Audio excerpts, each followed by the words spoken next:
Recently, I made a video on this YouTube channel about the film Blonde, which is a film that I loved a great deal, but the majority of the rest of the human population did not like very much at all, to put it lightly. In fact, many people hated it. And I made this YouTube video about it, where I attempted to sort of defend the film, and I wanted to sort of give a reading of the film that would perhaps place it in a different light for a lot of people and defend the film from certain specific allegations, crimes that it was accused of having committed. So that video was something that I wanted to make quite quickly. I wanted it to come out while the sort of discourse around Blonde was still happening, while it was still hot. The reason I'm making this video now is, when I was making that video, because I wanted to get it out quickly, there was a lot of stuff that I thought of, but then didn't write in the script, that made it into the script, but then didn't make it into the video. And since the video came out, I've had a ton more thoughts about Blonde. And I just wanted to get some more of those thoughts out there. And also I wanted to respond to some of the comments that I got. The video didn't get like a wild amount of views or anything, but it got, for my channel, and compared with the other videos I've put out there, it got quite a lot of comments. I've done videos that have got significantly more views than that, but it got way more comments than I am used to getting, which was actually really good and interesting and productive, because even though everyone hates this film, a lot of the people who were responding to me, even though they clearly hated the film, were being fairly fair and kind towards me personally.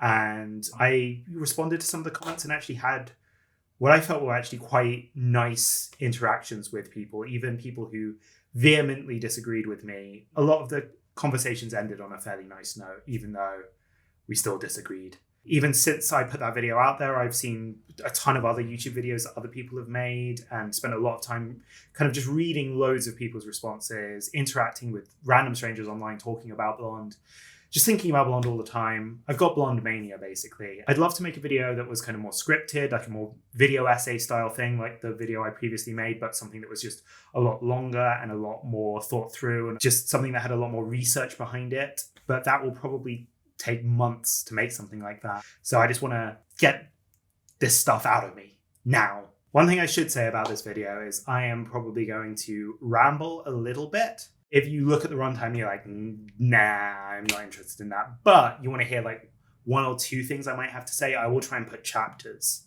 down here so you can just click on the chapter and then you don't have to hear the entire ramble.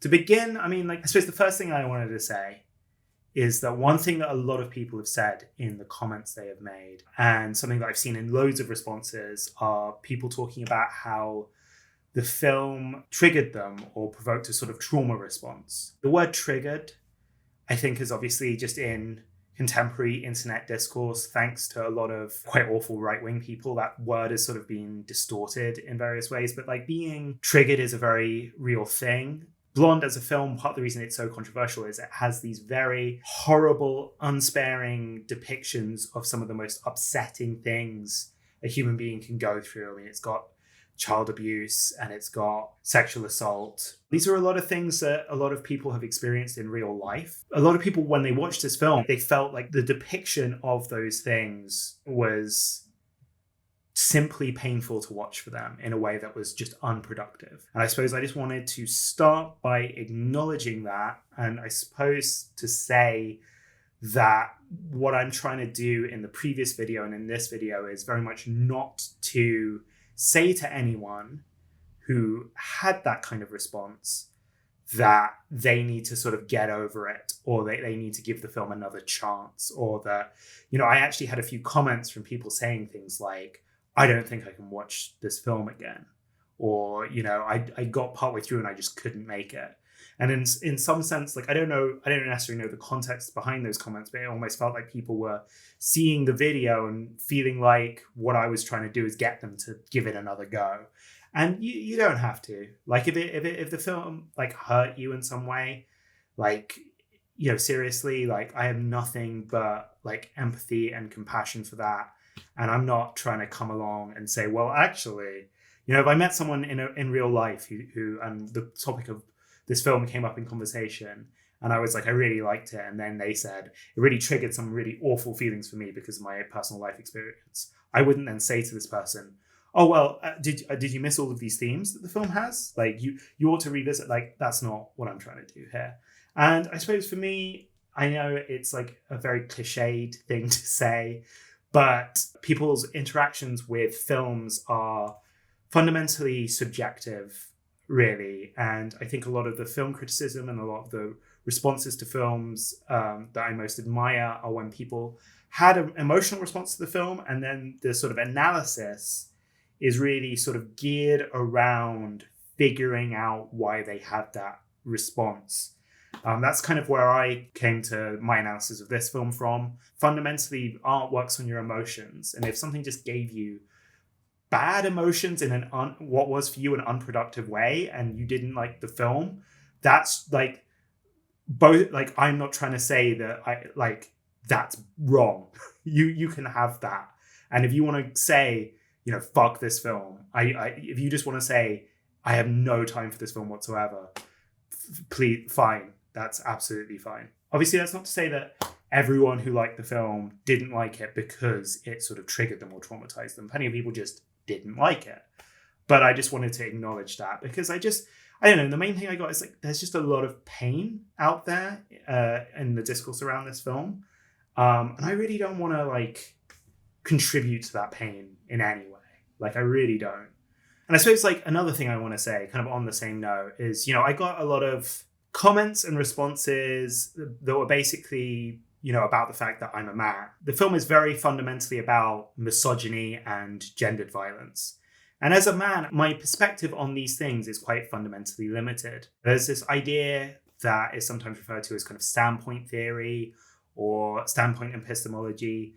That sort of is about the fact that if you're talking about societal oppression, say particularly like misogyny and institutionalized sexism against women kind of broadly within society, if you're just having a conversation that's talking about facts and figures and statistics about the gender pay gap or sexual violence or domestic violence, that conversation is not actually incorporating the actual felt responses of the women who are subjected to those things. You are fundamentally kind of having an incomplete conversation about that topic.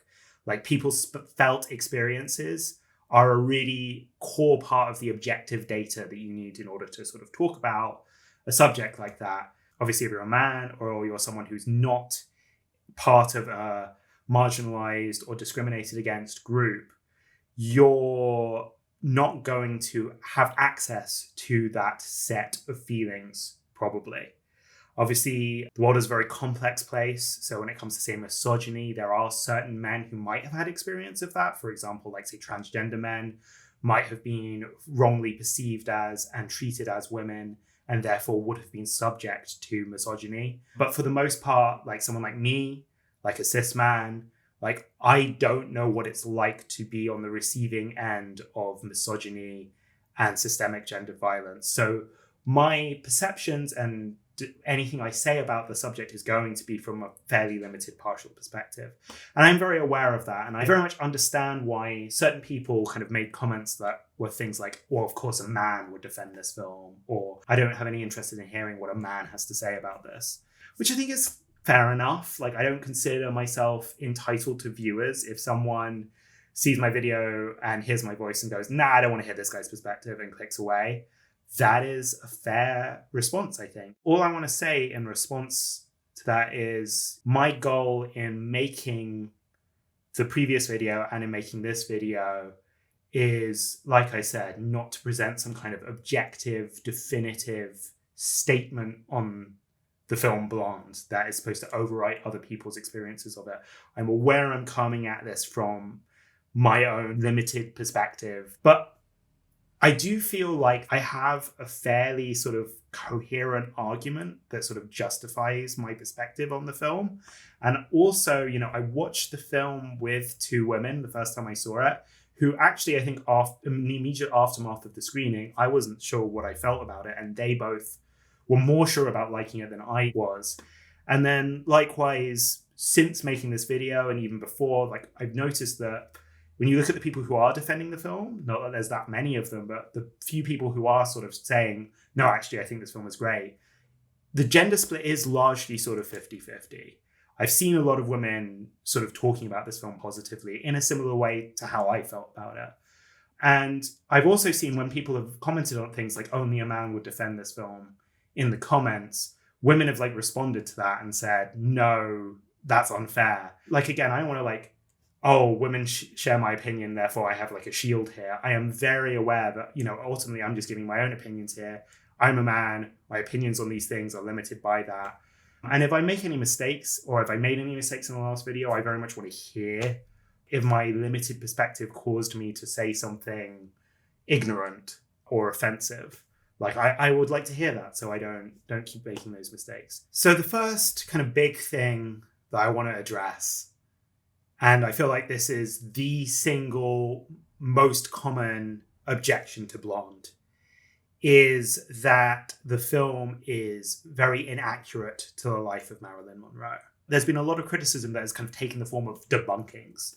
There were a couple of like viral debunking threads on Twitter that were just kind of running through inaccurate things about Blonde. And also a number of the kind of YouTube videos that I've seen have sort of taken the same format, essentially just kind of running through big events in the plot of Blonde and basically being like, well, that didn't happen, that didn't happen, that didn't happen. I can understand just on the face of it why people are somewhat upset about that. Obviously, Marilyn Monroe is a very beloved figure. The events of her life are reasonably well documented and well known. I mean, compared with most human beings that have ever lived, certainly. And so a lot of people who are kind of like big fans of her have come to the film expecting certain things to happen.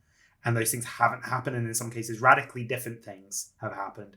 And that kind of disjuncture between expectation and what they ended up getting was obviously frustrating. When I addressed this in the previous video I made, I feel like I was like maybe a little bit dismissive in that I basically said people who are referring to the film as lying or just saying that that's inherently unethical. You could apply that criticism to a huge, vast amount of the stories that we as human beings have told throughout time. Probably like a good 20 to 30% of the stories that have ever been told almost in any medium are sort of highly fictionalized retellings of real life events. In the video, I just like cut a couple of quick examples of like Amadeus, which is obviously about the relationship between the composers, Salieri and Mozart, which is completely fabricated.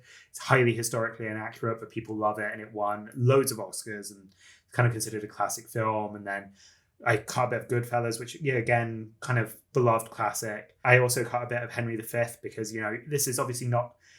a lot of people have kind of responded to the film by kind of talking about how inaccurate biopics are sort of this trend at the moment, and there are loads of them out there. And it's I find that a bit strange because it's like inaccurate stories about real life people have been happening for so long. And, you know, obviously Shakespeare wrote loads of historical plays, the Henriade, Richard III and Julius Caesar, all incredibly inaccurate retellings of real life events. And I made that point in the video very briefly, and I sort of dismissed a little bit this line of criticism with that. And there's a certain extent I still kind of believe in that point, because there were a lot of people who were just literally just saying, the film is inaccurate, therefore bad. That's not me making a straw man. That was actually an argument that was being made quite widely and was quite widely being shared and quite widely being liked. So I wasn't making a straw man in responding to that point, but like I do think that that's actually kind of like a little bit dismissive, because actually a lot of people who are making that point, like for example, like a few people commented and said, this film is bad because it's inaccurate. And I responded by saying, are any of your favorite films based on a true story? If so, are they accurate depictions of that true story? And if they're not accurate depictions, why are you holding Blonde to a different standard to those films? Because I reckon almost everyone making that criticism, if you ask them their top 10 favorite films, at least one, probably two, would be inaccurate depictions of real life events. I do think that's a valid point, but the thing is, when I did ask people that, normally they would then respond by kind of basically saying, it's not just that the film's inaccurate, it's that the film, we feel, is tarnishing Marilyn Monroe's reputation.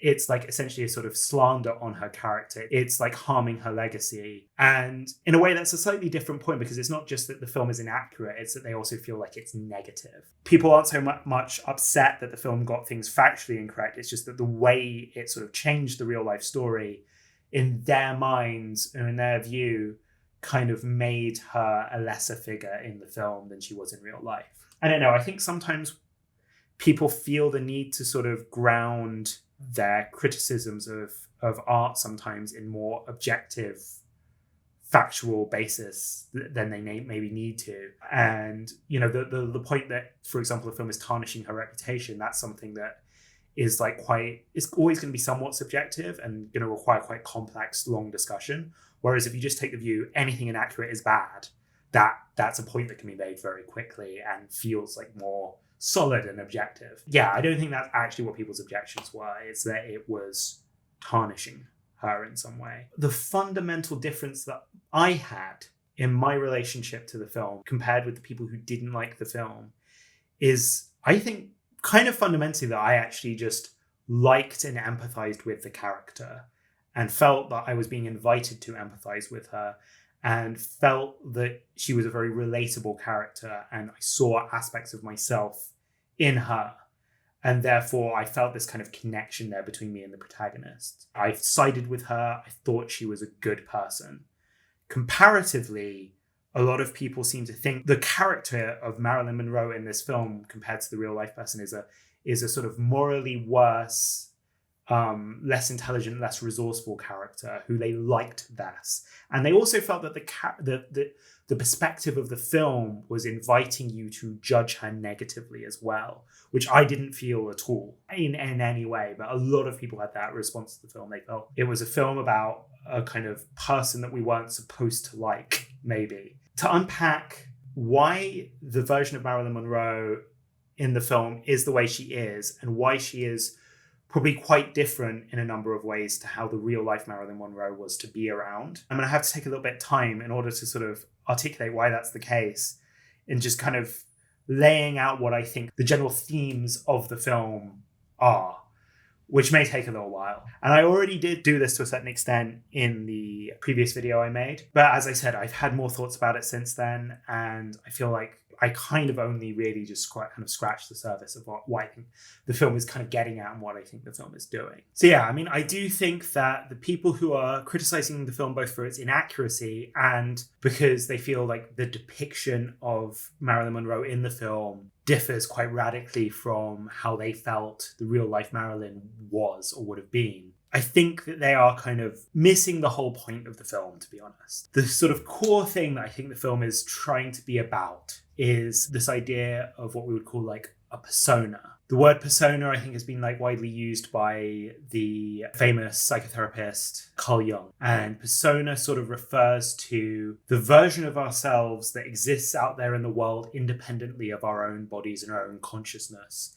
It's like the version of us that exists within other people's perception of us and within the kind of images and stories that other people might tell of us, or even the images that we create and show of ourselves. The thing about the persona, obviously, is that it is sort of a somewhat incoherent, flexible thing, because different people are going to have different images and different perceptions of us. We behave and project different images in different situations.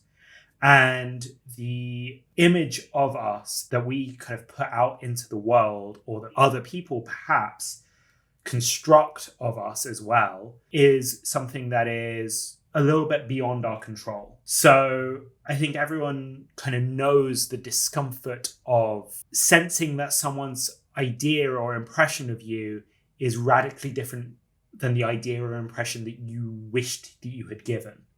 That's often a very unpleasant feeling like someone sees us in a very different way to how we would like. Perhaps it's different for different people, but most people are sort of feel a sense of discomfort when they are confronted with footage and photographs of themselves and feel like, oh, is that how I really look? Or if you hear a recording of your own voice, you often are like, oh, is that how I really sound? For most people, like, our persona is sometimes quite an alien thing, or sort of the realization that our persona and us are sort of not the same.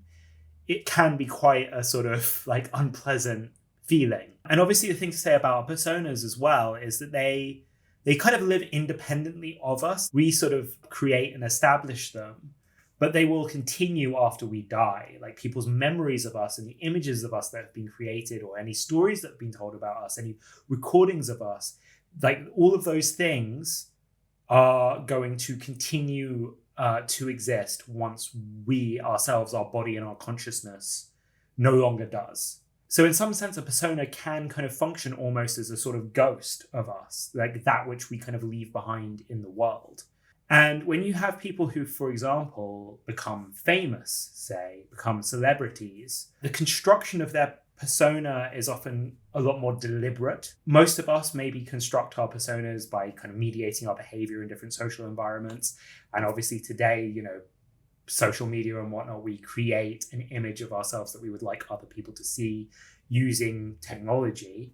But like when you get to a level of sort of celebrity, there's a kind of essentially capitalistic enterprise going on in the production of personas. For celebrities, your persona is now being perceived by people you will never ever meet. There are people who have very strong impressions of what you are like that you will never meet or interact with. And those personas are also being cultivated by businesses that are doing it for capitalistic profit-seeking reasons. It's not just you trying to get yourself across in a particular way for your own reasons. Now there is a company there that is trying to present you in a particular way so they can generate profit from your image. With a lot of celebrities, the relationships that their fans have with them, there's this kind of obviously parasocial aspect of the relationship. The fans feel like they know them. The fans feel like they are their friends. But there's also an aspect of projection. If you really like a musician and you're listening to their music, you might imagine yourself as them for a minute. You might imagine yourself singing that song on the stage and in front of the adoring crowd, and imagine that the adulation that celebrity receives is your adulation. You might kind of live vicariously through them in your experience of their persona and in your experience of their work, perhaps. I mean, it's somewhat embarrassing to admit to, but that is I think quite a universal human thing. People adopt the haircuts of celebrities they like. They try and model themselves on them. And when they are experiencing that person's work, they're imagining themselves in that person's place, perhaps. There are certain human figures who you could say, I think, even sort of transcend what we might think of as celebrity, in that they become so famous that they're sort of become icons. And they aren't just known by strangers in their own time and aren't just going to be known for a little while after they die, but their image and the sort of persona that has been projected and constructed of them is perhaps going to continue to exist for decades or even centuries afterwards. And often that's because there's something about them that many, many people find relatable. Many, many people want to project themselves onto that image and live vicariously through that image. That image almost becomes a way of a sort of culture articulating an ideal of how people within that culture ought to be. Jung, who kind of came up with the idea of the persona, was also interested in this idea of archetypes, of certain sort of types of character who reoccur over and over and over and over again in loads of stories from loads of different societies from throughout the world and from throughout history. So the idea of, the kind of wise old man, mentor figure, the great heroic king, or the nurturing mother. I suppose I should say here as a sort of disclaimer, I'm not sort of studied Jung in any great depth or detail, and I'm not a person with any kind of expertise in psychology or anthropology or mythology or anything like that. And I don't necessarily know how much I really subscribe to a lot of Jung's insights. I think that like a lot of scholars in these fields would probably say that Jung is wrong about quite a lot of the stuff he says. But there's certainly something there that even if you don't take it scientifically, I think is sort of compelling, perhaps emotionally, perhaps artistically, philosophically, that I don't think you have to sort of take all of Jung. You can kind of take parts of what he has to say. And I think there's some insights there that he maybe takes a little bit too far. But I just wanted to caveat that before I go into this, because I don't fully believe all of what I'm about to say, but like my understanding of Jung, my limited understanding of Jung, because I've kind of read one book by him ages ago. Freud, who was kind of Jung's sort of mentor, Freud identified that certain experiences people have during childhood shape them in sort of unconscious or subconscious ways, and that there are facets of the human mind that we aren't aware of. There's our conscious thoughts that we perceive, but then there's other things going on in our head that we don't know are happening, and those sort of shape our behaviors and shape how we relate to other people. And our unconscious is sort of shaped by our experiences in childhood and by certain events that sort of mold us and certain stages that we go through as we mature. And sort of Jung basically, I think, took that sort of insight and said, why does that process start with childhood? Human beings don't come into the world as just blank slates. Just as we inherit certain physical attributes from our parents, we probably inherit certain psychological aspects from them as well. And all of humanity is sort of related to one another fundamentally, and we all kind of can trace our lineage back to the same common ancestor. And so our sort of psychological, our sort of unconscious lives might also be kind of being passed from generation to generation to generation. And so just as like Freud said that there's things that formed in our infancies, like on a personal level, like I think what Jung was getting at is that like when we, as we sort of developed and evolved as human beings throughout the past, the various traumas and experiences we might have had in that process sort of impacted on our unconscious minds, which has now shaped all of our individual unconscious minds today. And so he talks about this idea of the collective unconscious. And that's why for him, you know, people throughout all different cultures and all different ages seem to be responding to the same stories and same images and creating the same stories and same images over and over and over again. You know, I don't necessarily take everything that Jung has to say completely on board. Jung was a white European man at a point in history where white Europeans saw themselves as inherently superior, and he's kind of maybe taking parts of cultures and sort of viewing them through his lens and ignoring the parts that don't conform. And there are, I guess, reactionary figures. I mean, the most obvious example would be Jordan Peterson, who have taken what Jung has to say in quite reactionary right-wing directions. Yeah, anyway, so Jung tangent somewhat over. You know, there are the reason to go back to this idea of, you know, there are certain people who become these kind of mythic figures. It's perhaps because we are taking these complex human beings who have flaws and have their own specific idiosyncrasies, but we are seeing reflected in them these kind of like eternal archetypes that we respond to. And we are sort of then taking this person, elevating them to the status of icon, but in so doing, trying to strip away essentially almost kind of their humanity, the things that make them a human individual, and turning them into this instantiation of a sort of timeless archetypal figure. I mean, one could say this is effectively a form of godhood. The process of elevating a figure to this status is, in a way, quite a religious process. Obviously, Jesus Christ would be a fairly key example of a human being to whom this process occurred. And you could say that about various religious figures and prophets and saints. Two somewhat more modern figures that I think you could say that have definitely undergone this process of becoming kind of perhaps first famous, perhaps celebrities in their times, but then being raised to the status of a myth, a legend, because they seem to represent some kind of eternal archetype, but also because there is money to be made by various capitalist entities in producing this image. Like two figures that I think would be very big examples of this would be Jesse James and Marilyn Monroe. And obviously Andrew Dominik, who made the film Blonde about Marilyn Monroe, one of his earlier films was about Jesse James. I think I mentioned this in the previous video. I've been working for a very long time on a video essay, a very long, probably video essay about Andrew Dominik's film about Jesse James, The Assassination of Jesse James by the coward Robert Ford, which I think is very immersed in these ideas.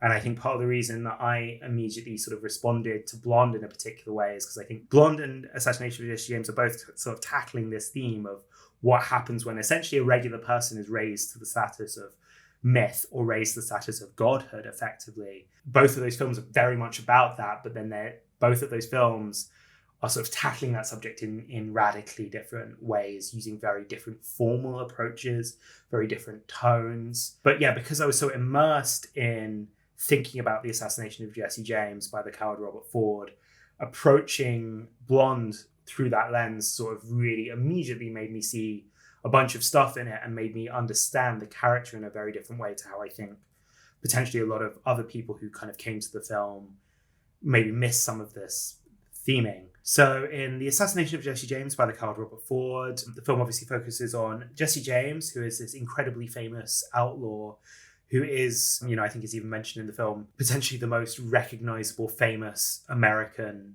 in the country at that point, who has kind of achieved this sort of mythic status, even though very few people have actually seen him or met him in person, because he spends most of his time sleeping in bushes and stuff or living in secret using another name. He was kind of elevated to that status, perhaps for political reasons as well, because he articulated a very racist, white supremacist sort of ideal of a Southern man who was kind of standing up against the imposition of racial equality in the sort of Reconstruction era South. And he's been elevated to this kind of immense sort of status, and then his figure has then become depoliticized, and he's just become this figure that you can sell books about, and this archetype of the sort of Wild West outlaw, someone who kind of embodies freedom and self-determination.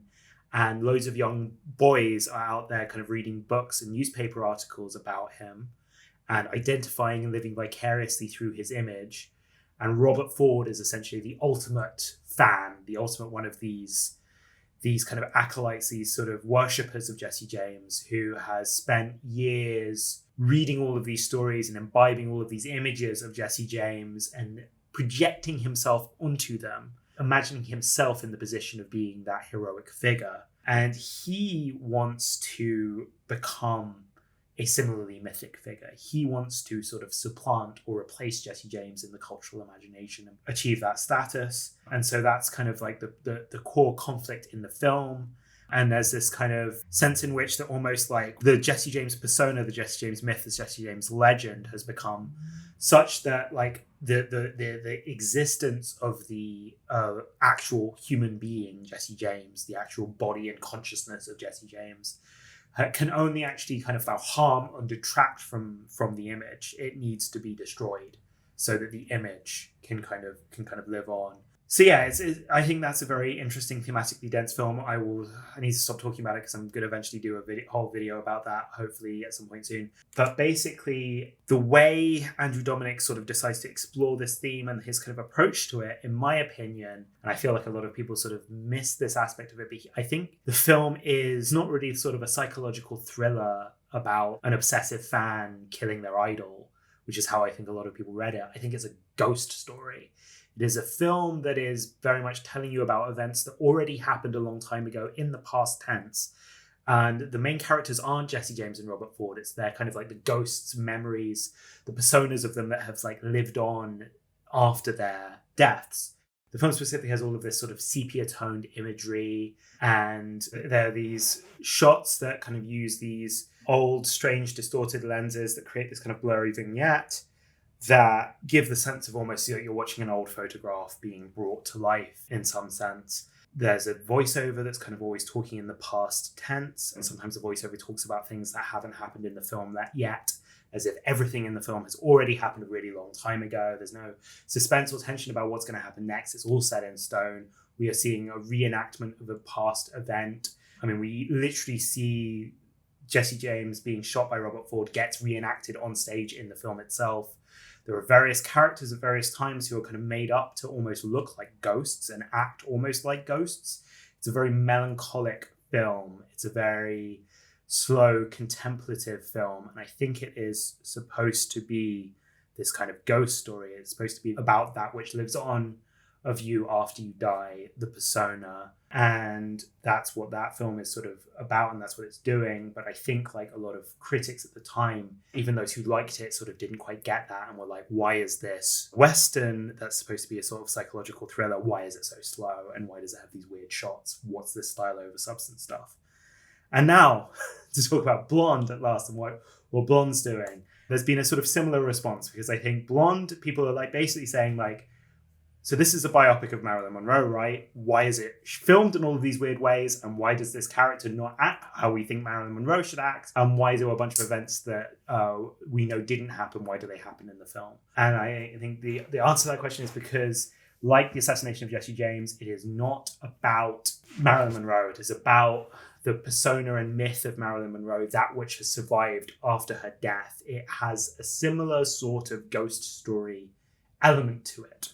But I think unlike Assassination of Jesse James, which is told in this very sort of melancholic, slow way, where the audience is being kind of kept at an arm's length almost from the characters, and it all feels like very past tense. Everything has already happened in the past. You are seeing the past. Instead, like I think Andrew Dominik employs an entirely different approach in Blonde. He tells the story as basically this kind of dreamlike, phantasmagorical, surrealistic story where it's almost as if you took the persona of Marilyn Monroe, this very, as I said, like personas are a very sort of fragmentary thing. Like they're not a sort of unified entity. Different people view you in different ways. So your persona is not this kind of unified thing. But it's like if you took this persona that was like the thing that lives on of Marilyn Monroe after her death, this ghost of her, this version of her that comes from all of these different stories that have been told about her, all of these different images that have been constructed of her, all of these different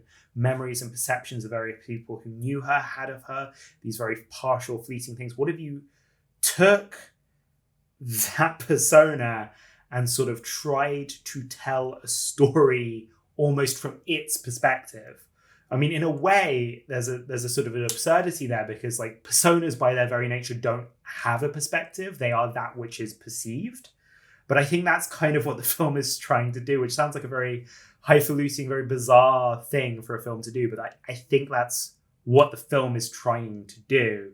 And it's telling that story in the form of a dream. It's telling that story in a very surrealistic, nightmarish way. Someone who commented on my previous video said that the film and my argument about the film brought to mind a quote by Gilles Deleuze, a French philosopher, which I think is very relevant to what I'm trying to say here. Deleuze said, "The dream of those who dream concerns those who are not dreaming.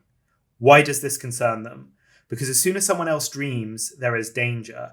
People's dreams are always devouring and threatening to engulf us. The other's dream is very dangerous. Dreams have a terrible will to power, and each of us is victim to the other's dreams. Beware of the other's dreams, because if you are caught in the other's dreams, you are fucked." I mean, I might be completely misreading this quote, but what I got from it in this context is that when other people start to sort of elevate you to this sort of status that we were talking about before, and you start to become the figure on which they are projecting, and you start to become kind of a part of essentially their sort of psychic lives, there's like a kind of violence being done to you. You are kind of being consumed in some sense. And I think that's what the film is trying to convey. I think the film is trying to convey a sense of like a consciousness being sort of consumed by other people's dreams, which I know sounds again like a very abstract thing for a film to be about, but I think that's what it's trying to do. I think it's about the weird, distorting, alienating effect of becoming nothing but that which others perceive of you, becoming sort of pure persona, and any sense of your own being that is privately yours being completely eroded. The film is sort of set within almost like the collective unconscious itself, I think, as it devours and consumes and destroys Marilyn Monroe. I think that's what the film is trying to be about. And something that a lot of people have said is, oh, if the film is not trying to be about the real Marilyn Monroe, why is it stylistically that there are so many recreations of photographs of the real Marilyn Monroe? Is that not like an attempt to sort of recreate reality or have some kind of documentary truth? And I actually think, no, the opposite. Like what that is trying to do again is the film is about, as I said, that which has survived of her in people's perceptions and in the images that have been created and constructed of her. And it's almost like there's this idea that is attributed to various indigenous peoples, and how much this idea is almost kind of apocryphal, or how much this is actually like a real thing, I don't know, because obviously like a lot of this comes from colonizers' perspectives. But there's this idea that various indigenous peoples didn't like to be photographed because photographs are sort of in some way consuming or capturing an aspect of your soul. Like the image that it's taking is sort of stealing something of you. Just as I think that the film is about the process of being devoured by the other's dreams, I think this film is also about the process of having your soul stolen by a camera. It's a very abstract set of ideas that I think the film is trying to explore. And you might also say, okay, if that's what the film is going for, and it's about the sort of cultural imagination of Marilyn Monroe, why is so much of the screen time dedicated to her personal life and her relationships with men rather than just her broader celebrity? And I think part of the reason that Marilyn Monroe has gained this sort of mythic status within our culture is because she is almost like quite a flexible figure, and different people project different things onto her. And so there is, the sense of her as being this sort of sex pot, sex symbol woman who displays her body in very sexually alluring, provocative ways. But Marilyn was not the only sort of very attractive actress who was being sexy on screen at the time. But part of what Marilyn Monroe then did, and what her image of her was about, is that she was sort of sexy, but also kind of quite naive and innocent, and even sometimes seemingly unaware of her own sexiness. Like the iconic image of her standing above the subway grate and having her skirt blown up in the 7-Year Itch. Big part of the reason I think that image is iconic is because it's not just here's a sexy woman's body, but there is also the sort of childlike innocence of her not doing it because she's trying to show off her underwear to the guy and trying to flirt with him. She's doing it because she just wants to experience the cool breeze, and she doesn't even know she's being sexy. And I think the fact that she's kind of wearing this white dress as well is sort of part of that. The fact that she was essentially able to purify and sanctify to some weird degree the sort of lustfulness of the American male desire that existed in that age, that was a core part of Marilyn's persona. But then the other aspect of it is the idea that she was in private sort of this more kind of haunted, troubled figure. This perception of who she was there, and the kind of disjuncture between that image and the sort of real her who was behind the scenes. That's also part of the celebrity, because like that's also a core part of the persona. And obviously, like in a way, obviously you can do kind of counter histories all day and no one knows what would have happened. But the fact that she died young and of a drug overdose that was almost certainly a result of like suicide, that tragedy has also kind of elevated her image, and the juxtaposition of sort of seeming private misery and this sort of glamorous outer layer, that's part of why her image has continued to resonate. And then also her relationships with men, the men that she was kind of linked to in her life. She was obviously married to Joe DiMaggio. Joe DiMaggio was one of the most famous sports personalities of all time, certainly like this iconic, legendary figure in America at that point. He himself was sort of a mythic figure. Arthur Miller is, again, an archetype of the American intellectual. And people have, again, a sort of mythic understanding of him, and he has his own sort of persona. And then John F. Kennedy, who Marilyn Monroe is often rumored to have had an affair with. There's no certain deliberate evidence that she ever actually had an affair with JFK. Like a lot of people have speculated that she has, and it's probably the most if that affair didn't happen, it's probably the most famous affair that didn't happen of all time. Again, probably one of the most mythic figures of the 20th century in America. A guy who also died early like Marilyn and came to, because of his early death, there's a sense of unfulfilled promise and people project into that.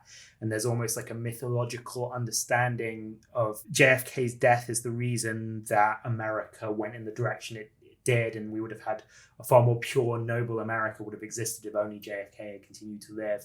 There's this kind of mythic understanding of him, even when he came into power, because he was this young, handsome man who seemed to represent the future in some way. The kind of inner circle and like the people around him, like his sort of court, effectively kind of got referred to as Camelot. So there was like this, even at the time, sense of elevating him to a mythic status there and comparing him to King Arthur, and comparing him to some kind of idealized version of a ruler.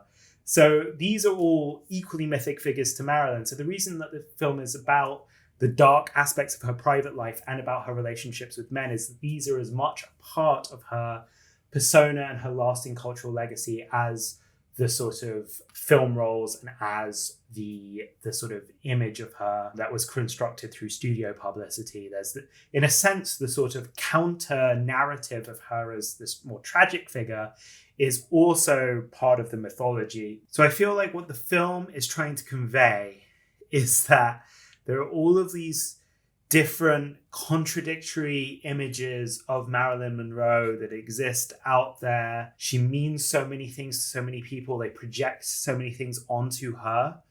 And the experience that the film is conveying is that experience of being caught up in these other images and ideas that other people have of you. And the form in which the story takes in order to communicate that experience is that of a dream.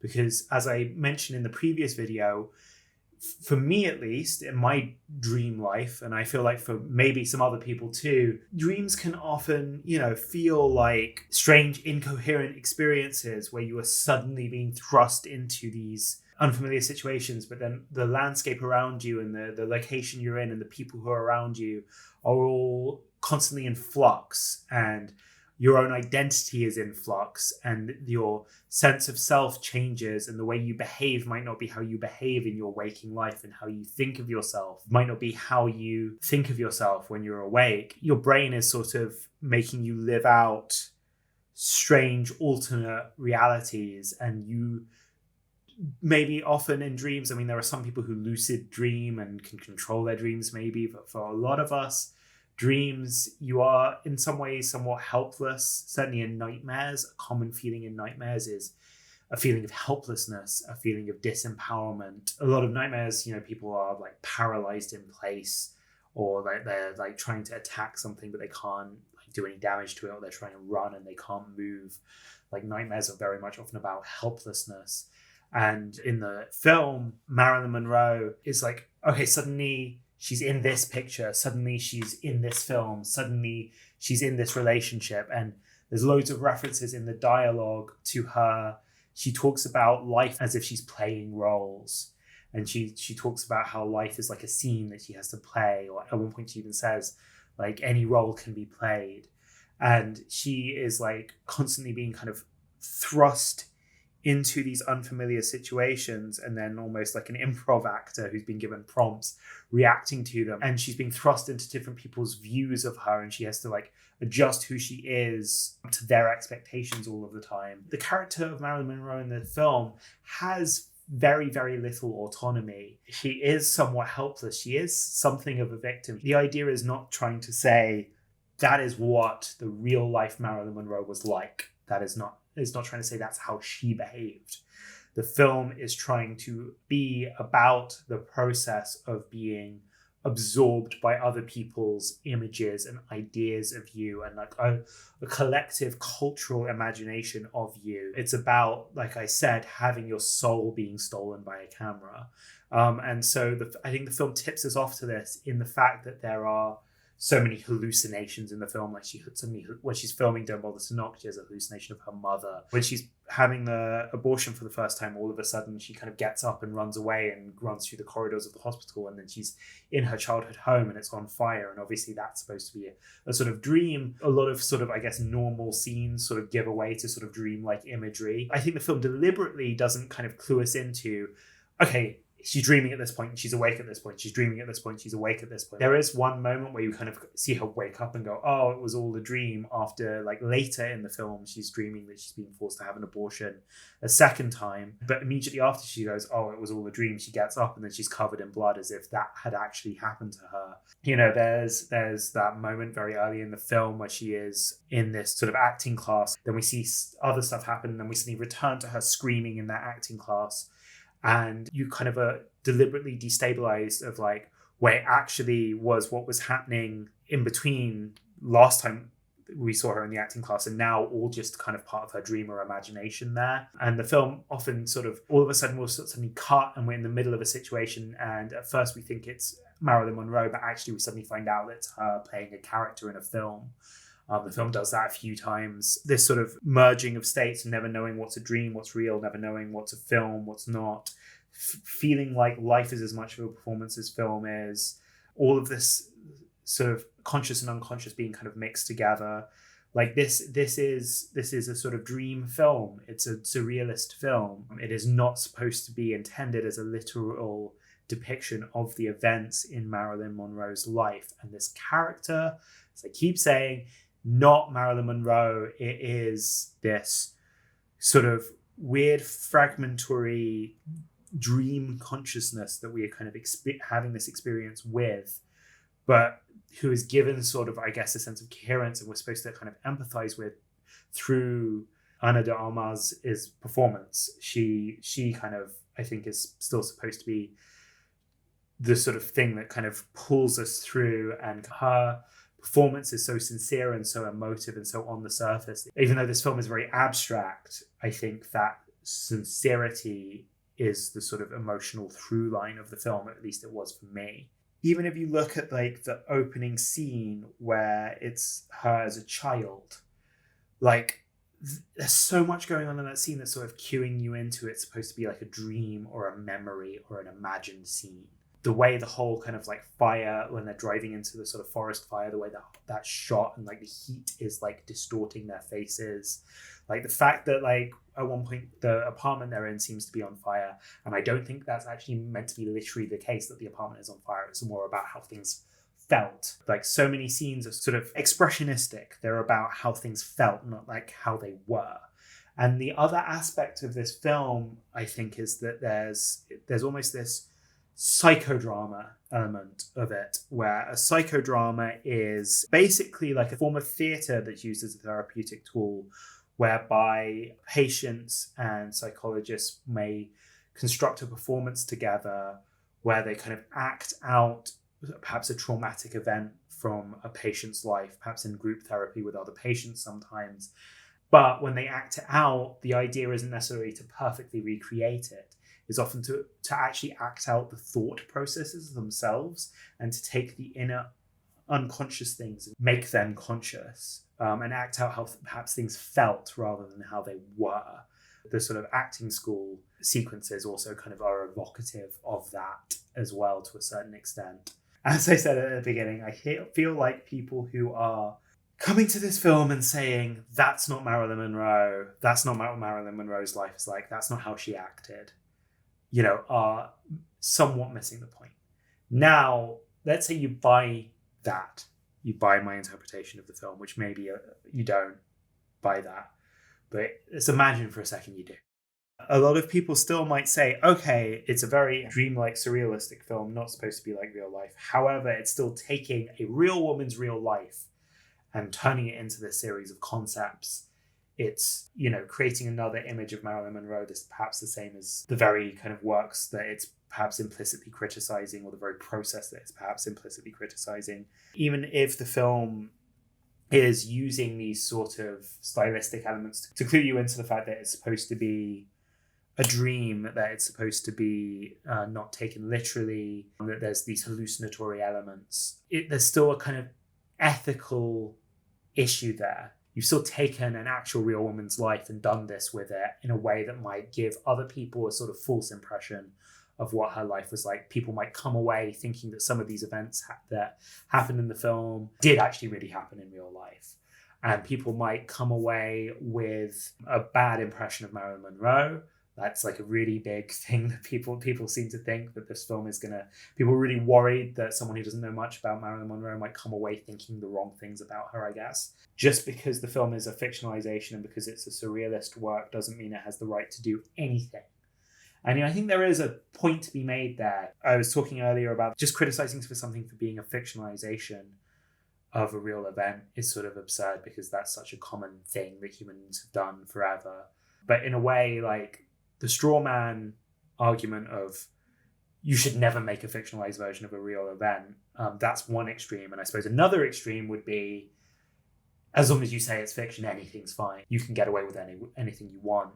That, in a way, is like the kind of opposite extreme, and maybe is also not something that certainly I would subscribe to as a viewpoint. I do think artists do have some measure of responsibility if they're representing real people's lives. Even if we accept that it is intended to be fictional and it's not a mistake that the film gets facts wrong and depicts the character in a way that Marilyn Monroe didn't behave, is there still an ethical boundary there that's being crossed? And I think that's just like a very hard, very subjective question to sort of answer. It's almost like we kind of have to talk about what the film specifically depicts to be able to really get into that. So the beginning of the film, the opening sequence, shows Marilyn Monroe as a child, or then sort of Norma Jean, being abused by her mother. Her mother like beats her and ultimately sort of then tries to drown her in the bathtub. And before that, there's a forest fire going on and she tries to drive with her into the forest fire, seemingly trying to kill both of them potentially. So those specific events, as far as I know and as far as I've been able to find out, didn't occur. Even though the film's not claiming they did happen because it is a surreal work and everything I just said, is it still ethical to show something like that didn't happen, that might maybe give people a false impression of what Marilyn Monroe's childhood was like, and also of Gladys Mortensen, Marilyn Monroe's mother, whether that's also giving people a false impression of her. Yeah, I think that there is something dubious in that, and I can see why people are upset about that. Even though those events as depicted didn't happen, the film is still referencing and drawing from certain true things, like the fact that, so it was true that Norma Jean's mother Gladys had to be institutionalized and she suffered from, I believe, paranoid schizophrenia was the diagnosis that she was given. And it's true that Norma Jean was then taken into foster care. So those broad elements are true. And then the question of whether Marilyn Monroe or Norma Jean was beaten, harmed, mistreated, or whether her mother or anyone tried to kill her. There are people who have claimed that events like this may have happened. There is a claim that her grandmother, who also suffered from various mental health problems, tried to smother her. I've seen claims that her mother tried to kidnap her at one point from a foster home by stuffing her into a duffel bag. There's a claim that I think Arthur Miller apparently said in interviews that he was told about some abuse that Marilyn's mother subjected her to as a child and potentially almost killed her. Now, the thing is, I've not done in-depth research into this. And one of the issues is when you're talking about particularly someone like Marilyn Monroe, so many books have been written about her, and there's too many sources, and a lot of those sources are quite untrustworthy because there's a lot of money to be made at just sort of generating content about Marilyn Monroe. People will always buy a book with Marilyn Monroe's face on it that purports to be about the real truth of her life, and books don't necessarily get fact-checked, really.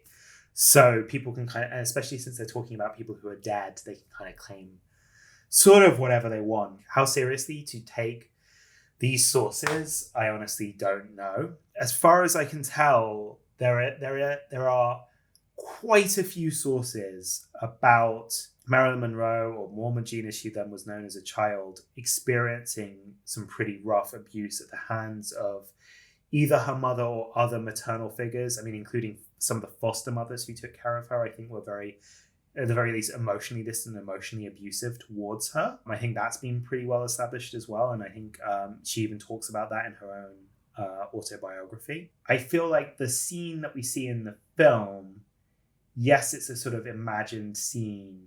Yeah, like those specific events in that order did not occur as far as we know.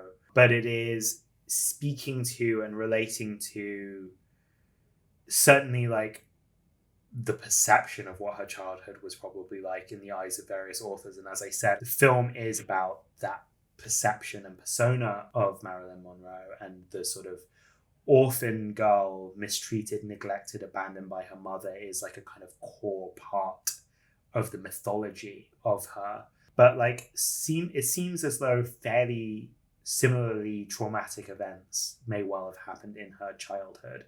So it's not like it's totally manufacturing this stuff absolutely out of whole cloth. I suppose in the same way that like often fictionalizations of real events create composite characters and take different events and sort of mash them together into one event. There's a lot of that in this film. I think another example would be that a bit later, there's a scene where Marilyn Monroe comes to Darryl Zanuck's office, or I think he's only referred to in the film as Mr. Z, to audition. And Zanuck basically just grabs her, bends her over, and rapes her. That scene has again been very controversial because, as far as we know, there's no historical record or indication that Darryl Zanuck raped Marilyn Monroe. I think that the film again is sort of taking real things that happened to Marilyn Monroe, real experiences that she had, and sort of combining them together into that scene. So basically Marilyn Monroe herself talked several times about the fact that she was a victim of a rape while she was in foster care, staying at a boarding house that the foster mother owned. And while she was at this boarding house, like one of the tenants there, a man I think she refers to as Mr. Kimmel, took her into a room one day and molested her. And she's talked quite a lot in her autobiography and in other places about, there being all these kind of wolves in Hollywood who are always trying to take advantage of her and the various other young women. There's an anecdote in her autobiography where Marilyn goes to what she thinks is supposed to be an audition. She's giving this audition to this man who she thinks works for a movie studio, and he keeps asking her to lift her skirt higher and higher and higher while she's delivering this monologue, until she eventually realizes what this guy is doing and realizes that this isn't an audition, this is just this fake setup by this guy. And she ends up kind of like running out of the room. She describes at one point a studio head who she refers to as Mr. X, which is, I think, where Mr. Z, the reason he's referred to as Mr. Z in Joyce Carol Oates' book and in the film, who I think it's very clear Mr. X is not Darryl Zanuck. Mr. X is like a big-time Hollywood studio executive or studio owner who, according to Monroe's biography, took her, early in her career, took her into his office, came onto her in a very aggressive way and effectively seemed like he was going to try and rape her. And she had to, again, sort of make excuses and leave the room. The film conflates, I think, some of these experiences together into this sort of sequence that sort of stands in for something broader. And I think part of the reason it depicts Zanuck as being the one who rapes her, I think because Zanuck was a figure known as basically a serial rapist, a serial sex offender. He did actually rape a great many of the actresses that worked for him, and he used to expose himself to actresses frequently, harass them. When the Harvey Weinstein story broke, there were a number of pieces kind of talking about Zanuck as essentially being the original Weinstein. Apparently, Zanuck himself didn't like Marilyn Monroe and didn't find her attractive, apparently. That's been something that's been quite widely documented. So there are rumors Monroe may have been among Zanuck's victims, but there's also reasons to think that maybe she wasn't. Monroe in her autobiography talks about the fact that the instance where this guy took her to this fake audition and kept asking her to lift her skirt higher and higher and higher, she literally said that singular experience was basically what her experience of Hollywood was throughout her entire career. That it just felt like they were constantly trying to get more and more and more from her and violate her kind of boundaries. And I think she's talked about her relationship with Zanuck as being a very negative, exploitative one. And so having Zanuck rape her in that context, I think is the sort of articulation of the fact that the sexual violence and sexual exploitation that Monroe was being subjected to is something that she herself linked to what Hollywood and Hollywood executives then did to her.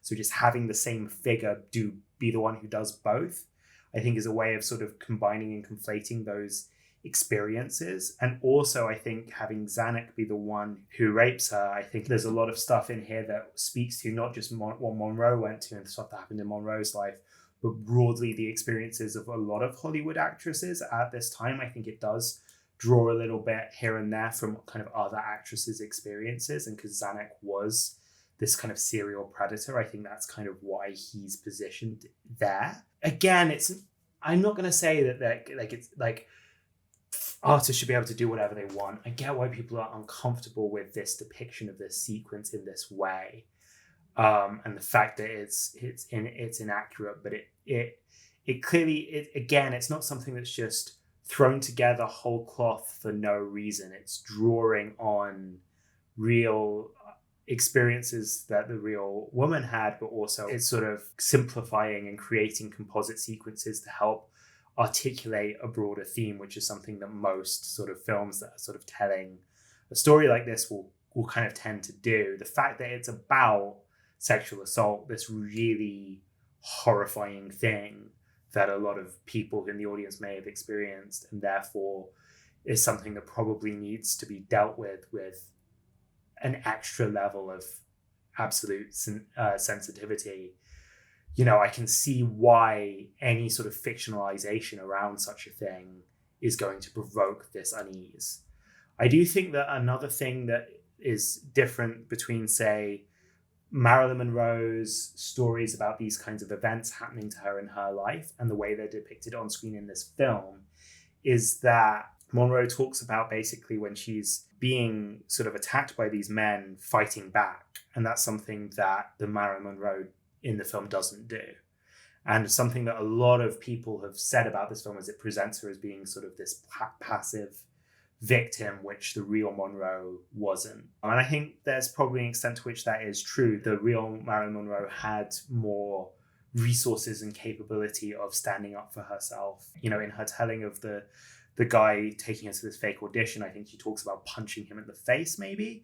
In her telling about the guy at the boarding house molesting her, she immediately goes to her mother and says what happened. She suddenly articulates an image of herself as being someone who was always very much ready to and eager to stand up for herself whenever she was subjected to mistreatment. And I think people resent in this film almost the fact that she's being disempowered, which again, I can very much understand why people have that impression. I do see the problems that people have and empathize with them. But again, I think it is, as I said, that sense of helplessness that this character experiences throughout the film, the sense that she doesn't have any resources and any means of self-articulation, and she's constantly being bent to the will of others, I think speaks to the broader theme and the broader concept of the film, in that it is not about Marilyn Monroe herself. It is about this sort of version of her that has been consumed by mythology. It's about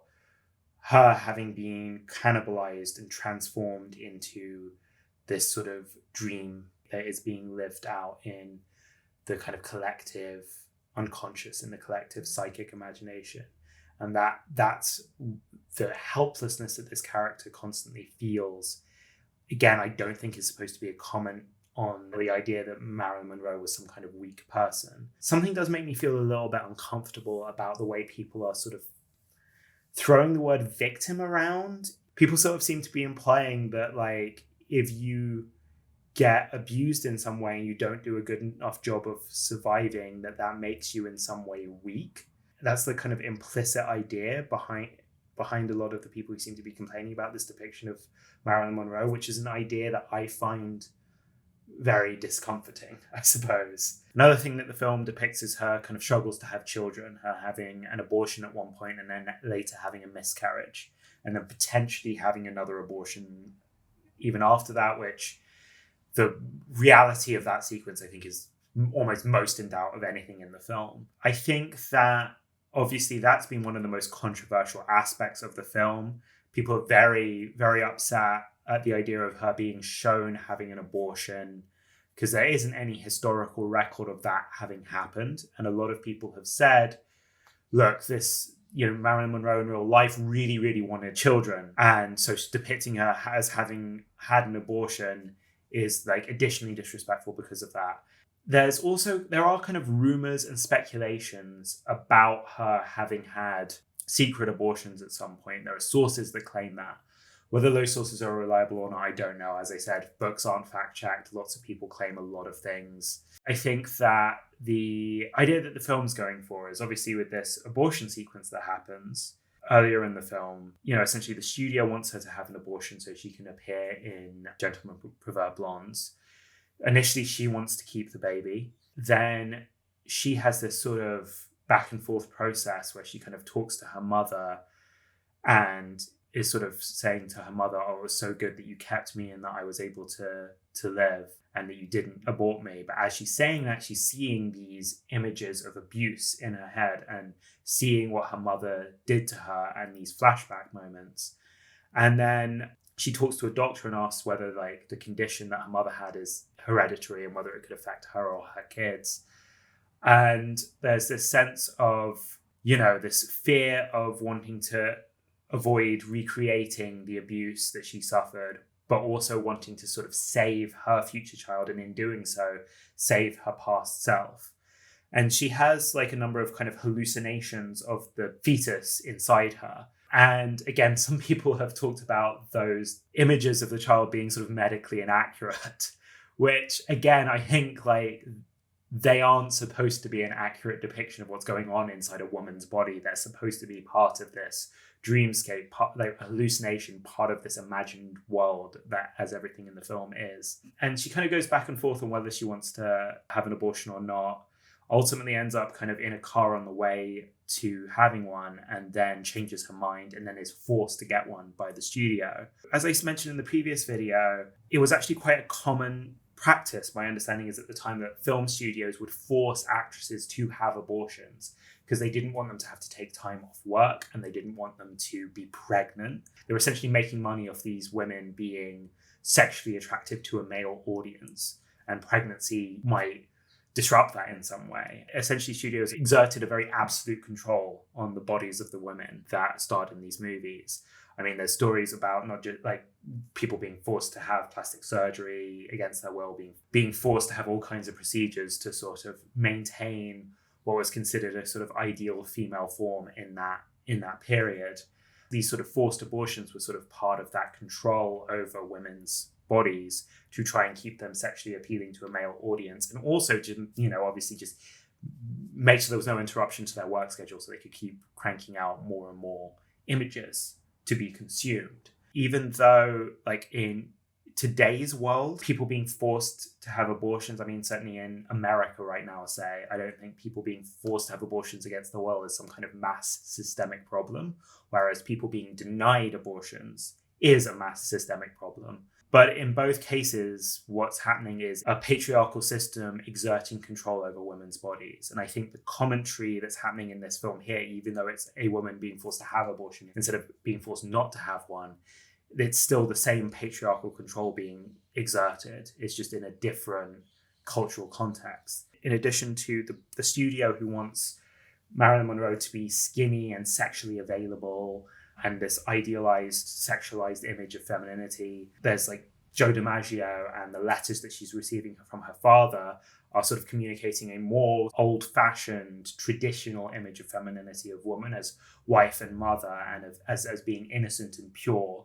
This film is very much all about projecting images on other people and the violence of projecting images. And essentially, Marilyn has these two competing images of femininity being projected on her. And because the character in this film is not like the actual real woman, Marilyn Monroe, the character is almost like the sort of combination of all of the perspectives on Marilyn Monroe condensed into this imaginative dream self, that we're kind of seeing that sort of psychic battle play out very explicitly. And I think the stuff that then happens later in the film, where you have her being confronted by her fetus saying, please don't kill me again.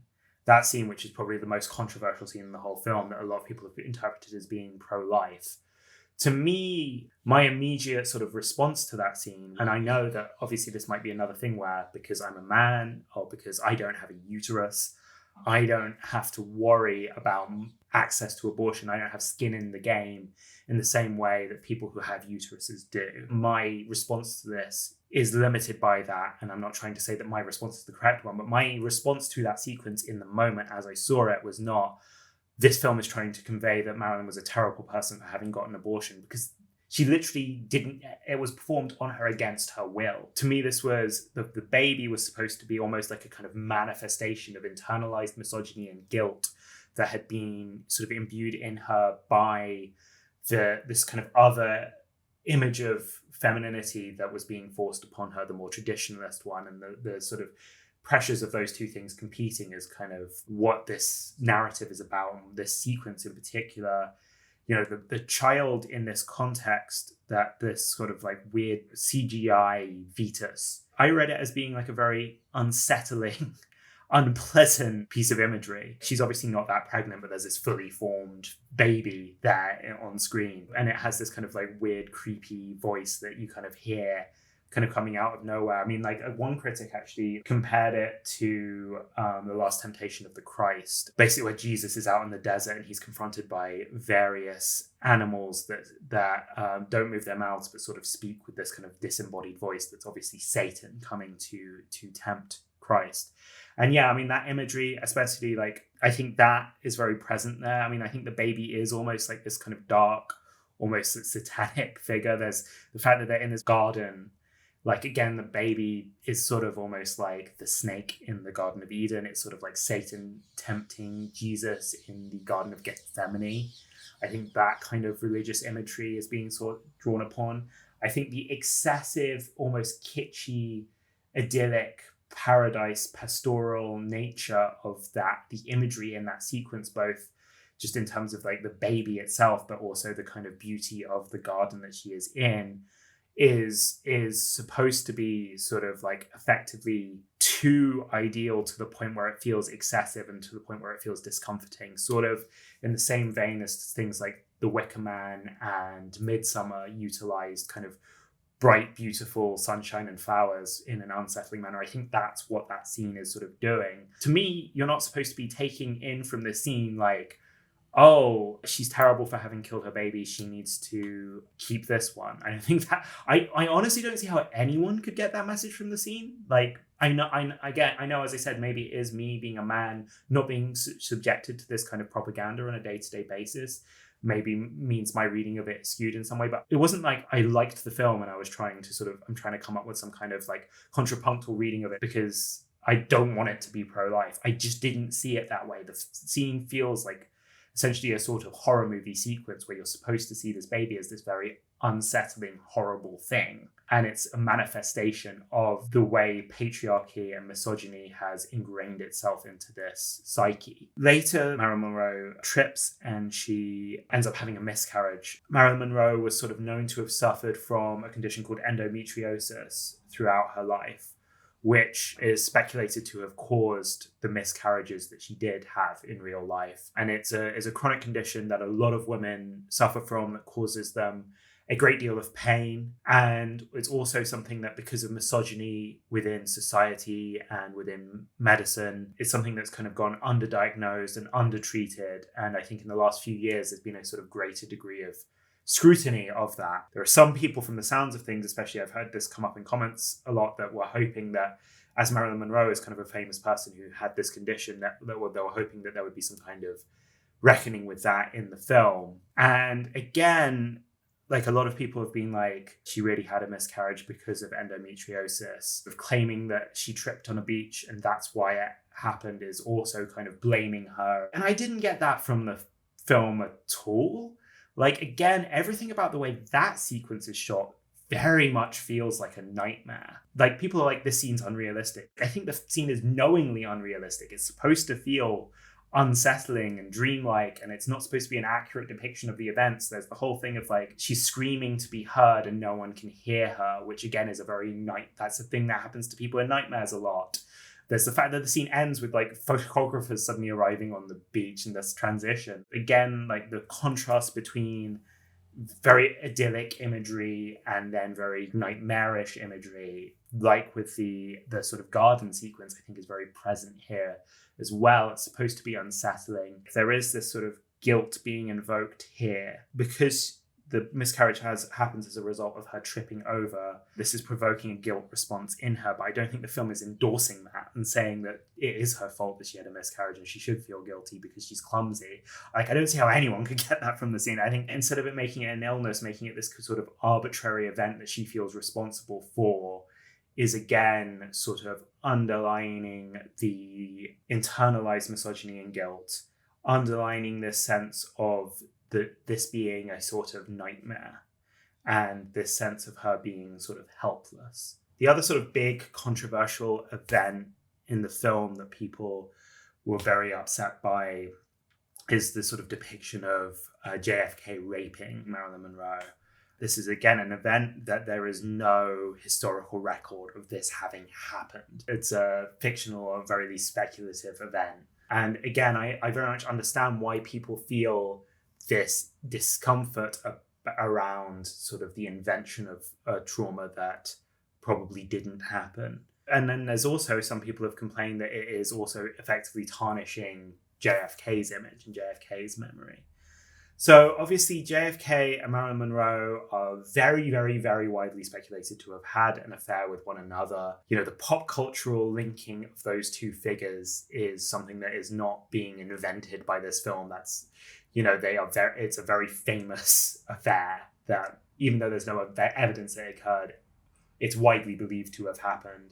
Some people point to the historical record and say that they only met each other a handful of times and there were other people around there. But I mean, I suppose what we want to maybe talk about for a second is like who JFK was, what his attitudes to women were, and kind of what his modus operandi was at this point. A lot of this stuff is sort of rumors still, but JFK was, you know, obviously believed to be having a large amount of affairs with many, many, many women. You know, that's something that has been rumored about him for decades. There was actually a woman called Mimi Alford who came forward, I believe in around 2011 or 2012, with a book where she talked about having worked as an intern in the White House when she was, I believe, 19 years old. And she had an affair with JFK. I've not read this book, but I have read a few excerpts from it and I have read some of the reviews of it. And my understanding is that the first sexual encounter she had with JFK, he pretty much just like grabbed her, led her into a bedroom, threw her on the bed and had sex with her. She does not classify this as being a rape or a sexual assault, but she doesn't think of it in those terms. But it does sound like, you know, we're talking about, you know, one of the most famous, powerful men in the entire world, in all of history, going up to a 19-year-old who is at the bottom of the ladder within this institution and just grabbing her and clearly not seeming to care about whether she consents or not. And then there's another anecdote from this book that apparently at one point when her and JFK were in a swimming pool together, along with Dave Powers, who is like one of his chief advisors, JFK basically sort of pressured Mimi Alford, or basically asked her to give Dave Powers a blowjob. And she kind of acquiesced to that request, but afterwards talked about feeling very ashamed and feeling kind of this sense of coercion there. And again, I feel like that's indicative of a guy who doesn't seem to have any respect for women and gets off on exerting power over them, and also seems to kind of willfully be abusing his own power and not really care about consent that much. Again, Alford, to my understanding, categorizes everything that happened as being consensual, I believe. But again, it's indicative of a guy who doesn't have very healthy ideas about women or consent.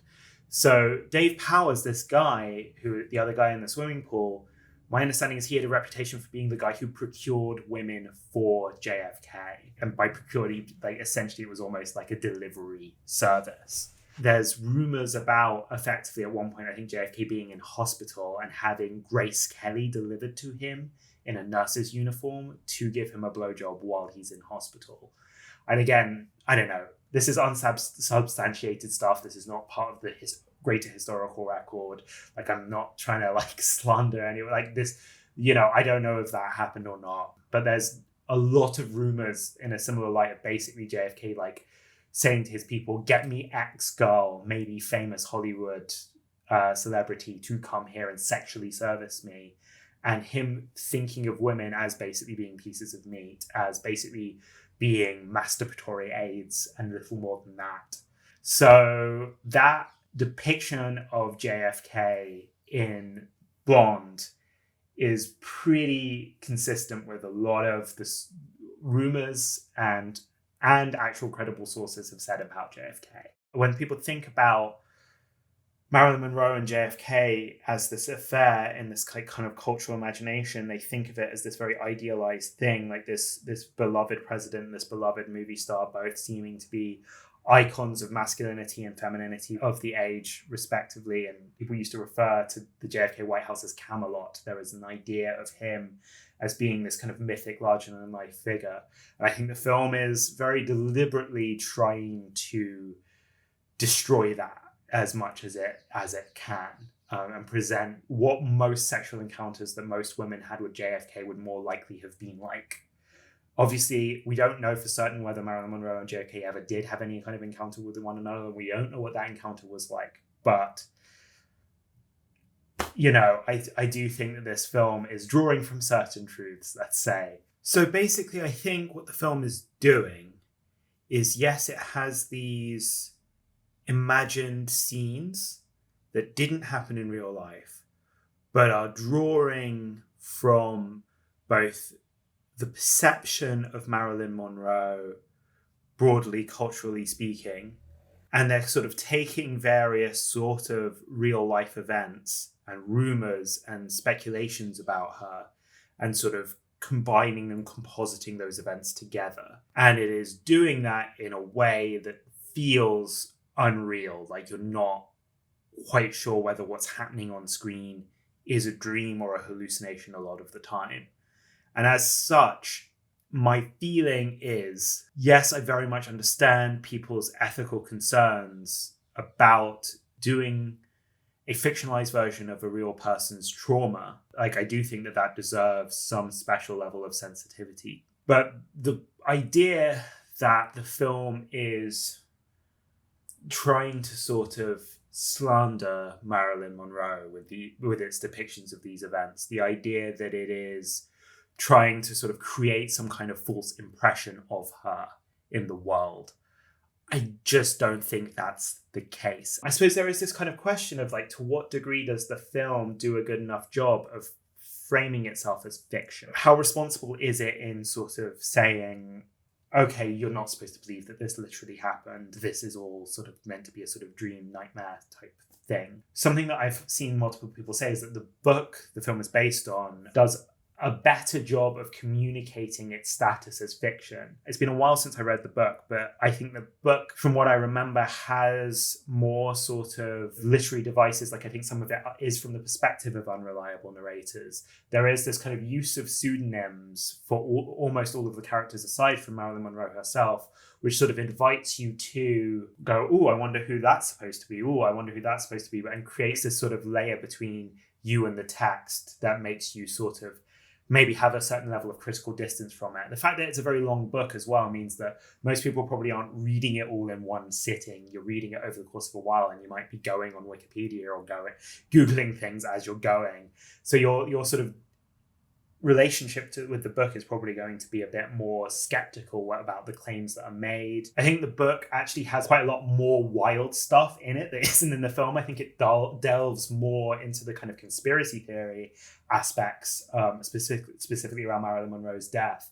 And because it's a bit more wild and a bit more outlandish and knowingly less believable, maybe that means people are less likely to believe it. I mean, it might be a counterintuitive point, but maybe there's a point to be made that if you're fictionalizing real events, making them even more wild makes them even more obviously fictional, which means that people sort of are more skeptical of them. Whereas if you only fictionalize them, say, a little bit, people might still come away with thinking, oh, maybe that is what happened. I mean, the thing is, fundamentally, I've not actually seen anyone who's watched the film come away from it thinking it was real.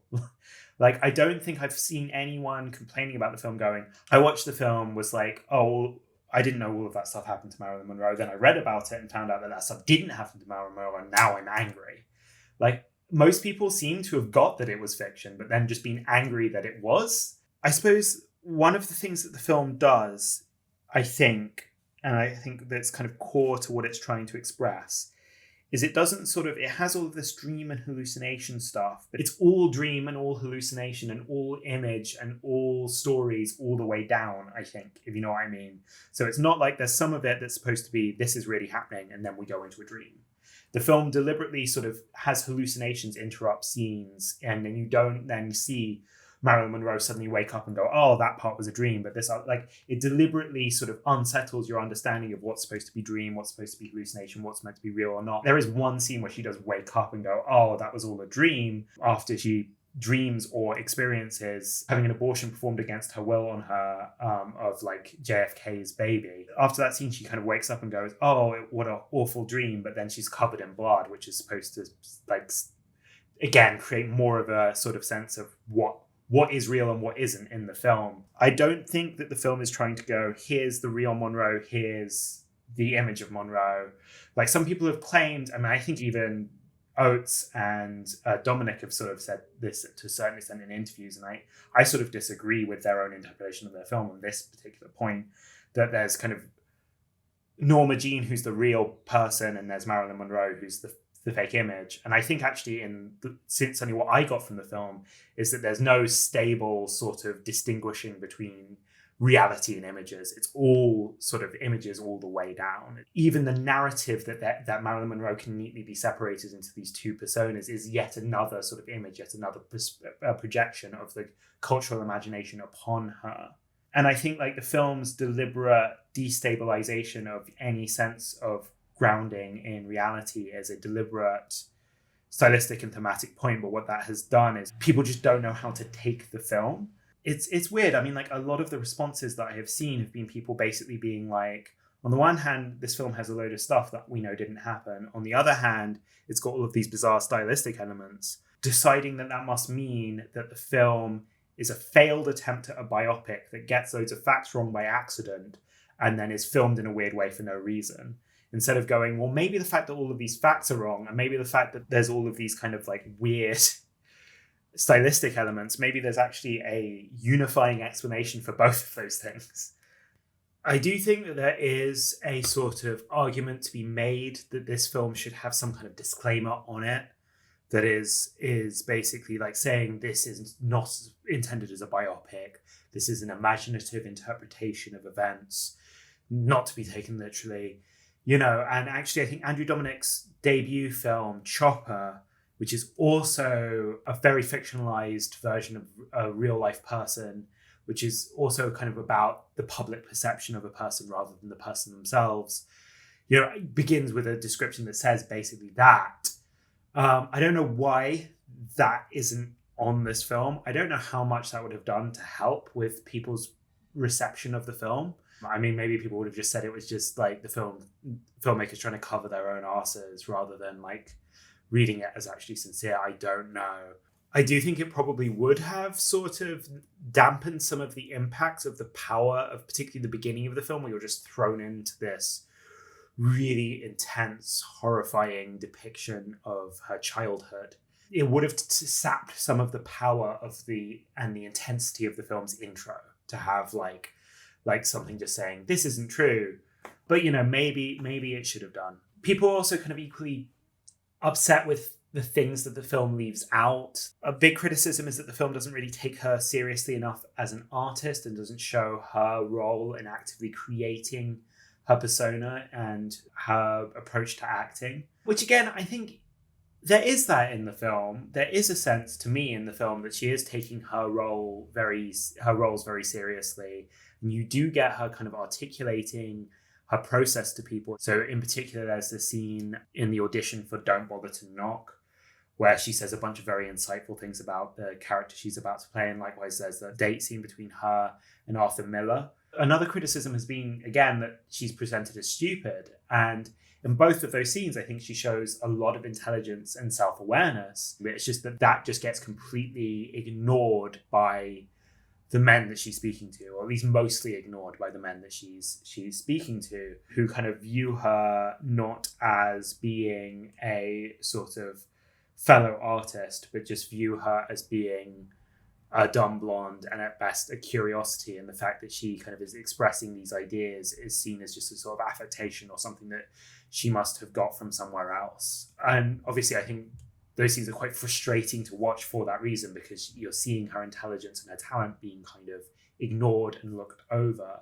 And I think they're supposed to be, I don't think the film is inviting you to take those men's perspectives. You're supposed to be on her side, feeling that sense of frustration. The film doesn't give her kind of very many victories, or really any at all. You don't, like, there's one scene where you see her kind of arguing with someone on the phone because she wants to be paid more for being in Gentlemen Prefer Blondes. In that scene, she does kind of get a win in the sense that she sort of stands up for herself and hangs up the phone. When I saw it in the cinema, people were kind of like laughing and seemed to really respond well to that scene. But I don't think it I think for a lot of people that's not enough, because like in real life, Marilyn Monroe founded her own movie studio and exerted quite a lot of creative control of her projects and was able to pick directors on her projects. And that's not something that the film deals with or talks about it. Like the version of her in this film is a lot more disempowered than the real life Marilyn Monroe. And again, I feel like I'm repeating myself here, but like, as I said, this is a film about the public perception of her, and it's a film about being helpless to other people's ideas and fantasies of you. I think that a lot of people have seen this character as a sort of betrayal of Marilyn Monroe because of her weakness. But I definitely felt like the weakness and helplessness that she exhibits felt incredibly emotive and relatable to me. I didn't feel like I was looking at her as something other than like, oh, this is a weak woman. I'm not like that. I'm strong. I felt like every time these things were happening to her, I was always with her in that. I think that, as I said, this character is in a way like, again, this sort of dream consciousness that's sort of an amalgamation of all of the cultural perception of Monroe. It's almost like she's almost like a concept. And I think what the film wants us to do is side still with this character, even though this character doesn't seemingly have is a sort of incoherent construct. There's still something very human about her.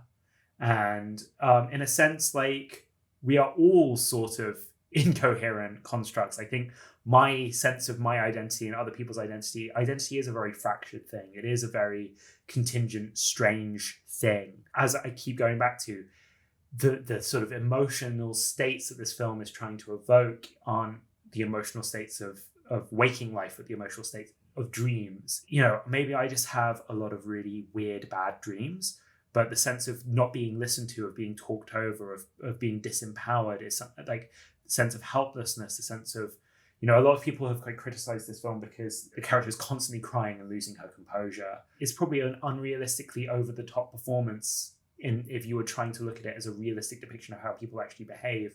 But again, I don't know, I often have an event may happen in my life, and during that event I will react to it with stoicism on the outside, but then when I'm dreaming about it later, I will break down. And I feel like the film is essentially exposing, like, again, there's a psychodrama element. The film is exposing how things felt. It's about, rather than like how they actually were in waking life in reality. As a sort of dream character, like the scenes where she's like, when she's on the beach yelling for Arthur Miller to come help her, and it seems like it takes ages for him to respond.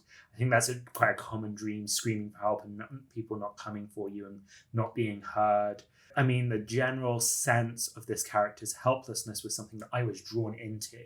The thing that I find very strange, actually, is the criticism that the film lacks empathy. The film wants you to side with Marilyn's abusers rather than her. And I didn't feel that at all. So many of the stylistic devices in this film are designed to draw you into her perspective, like when she is feeling discomforted and weak, the camera is sort of trying to put us in those positions with her, and often on a very visceral feeling, just recreate the physical sensations that she's experiencing at that point. So when she's disorientated and isn't experiencing the world coherently, the editing and cinematography choices reflect that.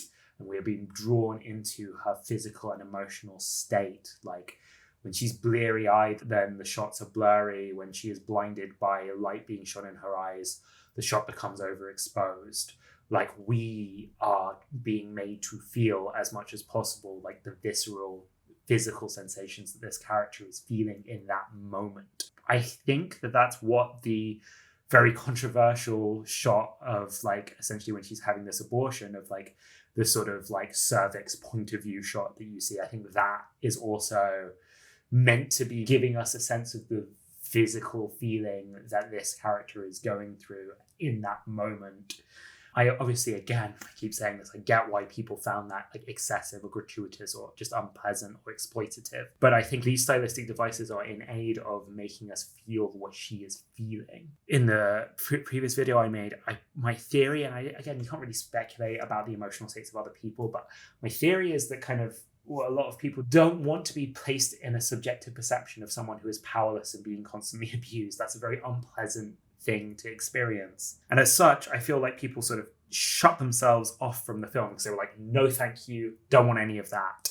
It's sort of like when you're watching even a very scary horror movie, if you're watching it with the lights on and you're eating snacks and you have friends there and you're sort of not letting yourself be dragged along by the emotional experience of the scene, you're not going to find it scary, right? Generally speaking. And I think in a similar way, if you kind of, once you take a step back and go, it's only a film and put it here, it's probably not going to be emotionally involving for you anymore. And I think a lot of people just were like, nah, don't want this. And then from that point, they were viewing the film from an arm's length. And it's a film that I think wants you to be immersed in it. And people were rejecting that experience. And that's why to them, they felt like the film had a lack of empathy, is my theory or impression. I mean, weirdly, some of the people who even liked this film said they liked it because, the film felt like it was implicating them in the abuse, which again was not something I ever got. I never felt like I was being asked to empathize with the abusers of Marilyn. I mean, one maybe exception to that is there are some sequences that are sort of from Joe DiMaggio's point of view a little bit. But, again, I always felt like for pretty much throughout the film, we are on this character's side. It's funny, there's a couple of scenes that people got, like in particular, I saw someone talk about the fact that Marilyn is at Joe DiMaggio's house and there is a family dinner happening and there's a bunch of sort of Italian women in the kitchen cooking, and one of them hands her a raw egg to presumably break and put into the meal, and she gets really confused and unsure of what to do, and there's this sort of language barrier here, and she's like, oh, should I eat it? And I saw someone say that this film is sort of presenting Marilyn Monroe as being sort of like an imbecile in this scene. I'm a very anxious, eager to please person, and I get awkward in social situations like that, and particularly if there's this language barrier there, her just sort of panicking and saying something stupid, I found that moment very relatable. So I don't know, maybe it's just me, but I never was like, oh, this character's an idiot, look at her being a moron. I was always like, yeah, that feels, yeah, I can feel that, And so, yeah, it's a subjective thing ultimately. But yeah, that's just how I felt in relationship to the film. I didn't feel, apart from her, I didn't feel like she was this idiot I was being asked to judge. But apparently a lot of people did. I also think, Ana de Armas, her performance, a lot of people have talked about it in relation to it, how good of an impersonation of Marilyn Monroe it is. And I think it is great at points. She really captures some of her mannerisms very, very effectively. I mean, there's things about it that are slightly off. There are things that she didn't quite get, but that's always going to be the case in any kind of performance of a well-known real life person. There's always going to be this slight gap between character and actor. And I think in this case, in this film, having this sort of disjuncture between character and actor also kind of even helps those themes come out a little bit more. Because like the idea is that Marilyn is something that needs to be conjured, that needs to be performed, effort needs to be put in to create Marilyn. So the sense of someone trying to perform something and not always succeeding actually even creates another layer to the film. I mean, I think she does like as good a job as any you could ever ask for as capturing Marilyn Monroe's specific sort of vocal intonations and mannerisms. Like even if her accent isn't, quite the same, I still think that there's enough there that you kind of very much like get it.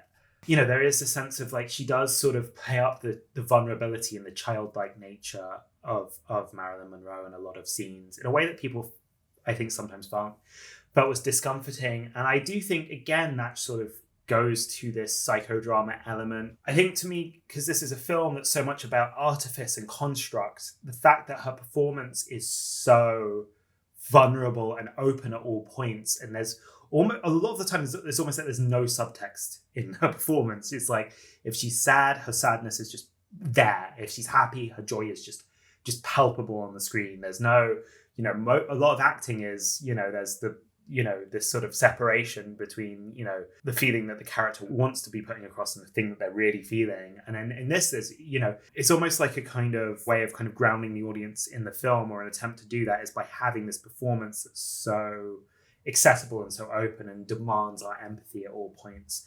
Like Brad Pitt in the Assassination of Jesse James, where the cover up Ford is almost kind of giving the opposite performance, in that he feels like he's constantly pushing you away and keeping you at arm's length. Whereas Armas is like, she's inviting you in to empathize with her at all points.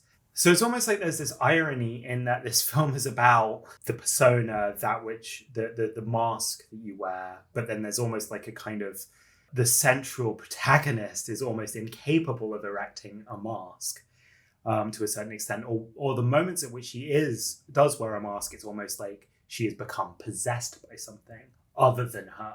This kind of idea of almost like a kind of ghostly sort of exorcism type genre movie convention being evoked at certain points, where it's almost like she kind of is praying for and yearning for this like being to come in and take her over. And like in some scenes, it's almost like she is being kind of possessed by some kind of divine or demonic being that is kind of using her body. And that's when she's kind of most given over to image rather than person. Like in the sequence where we see the famous sort of wind blowing up the skirt moment in 7 Year Itch, and it's being watched by all of these thousands of men who've come out onto the street to watch, which apparently that is actually something that did happen. I mean, maybe not quite like it does in the film, but apparently that scene was done in public for publicity purposes, and thousands of men showed up to watch and wolf whistle and kind of yell as it happened. And she had to do hundreds of takes, or certainly dozens of takes of that scene. So that is a sort of recreation of a real life event to a certain extent. And that whole sequence almost feels like some kind of occult sort of pagan ritual is taking place. Like there's something very unsettling and strange about the way the photographers are handling the lights and everything, or the filmmakers are sort of handling the lights, and it feels as though we are seeing this human sacrifice taking place in some kind of like horrifying ritual. There is this kind of like very strong horror element to the film. I mean, Mark Kermode, who is famous British film critic who's one of the film's few defenders, has described the film as a horror film. I wouldn't go so far. I don't think it is fully a horror film. I'm not sure if that's the best lens to read it in, but there are elements of horror there for sure. Another sort of allegation that is leveled at the film quite frequently, or a word that comes up in a lot of criticism of the film, is pornography. I mean, I would say the word porn is maybe one of the most frequently used words in the comments in my previous video. And often people talk about it as being porn, and talk about the character of Marilyn Monroe being very sexualized or hypersexual in the film. And people also talk about it being torture porn or trauma porn. I mean, essentially, these are three different allegations: porn, torture porn, trauma porn. To address the kind of porn one first, the idea that this film is kind of pornographic, that it's sexualized, that it's inviting us to sort of view kind of through the male gaze this woman and find her attractive and find the pain that she goes through arousing, perhaps, and also derive pleasure from the image of her body. I mean, first thing to say is I think people overstate the amount of nudity and sex that there is in the film. If we're just talking about consensual sex, there's only one consensual sex scene that happens that only lasts like a couple minutes. And actually, again, you know, as much attention is being paid to the male bodies as the female ones. And the film is deliberately shot, like if they use this sort of stylistic device where most of the screen is sort of blurry and distorted to give this sense of something transcendent happening and bodies sort of merging together with one another, which actually then in practice means that a lot of the time you can't actually see that much of the nudity. I think people kind of give wild overestimates of how much nudity there is in the film. I've heard people say that she is naked or topless for half the runtime of the film, which isn't actually true. Like it really isn't as much of the runtime as people are claiming that it is. But, you know, if we look at these sequences where she is naked, if you look at the very first sequence, we see Ana de Armas topless. It's in this scene where she's with Cass Chaplin and Edward G. Robinson Jr., who are these two men that she's having this relationship with. She takes off her clothes in front of the mirror, and Cass Chaplin is like there sort of standing next to her. He starts talking about the figure in the mirror and calling the figure in the mirror her, as if the image of her is something separate from the person herself. He's saying her instead of you. And then he is talking about how he likes to look at himself in the mirror in the nude. And he's talking about the image of himself in the mirror as being something other than him.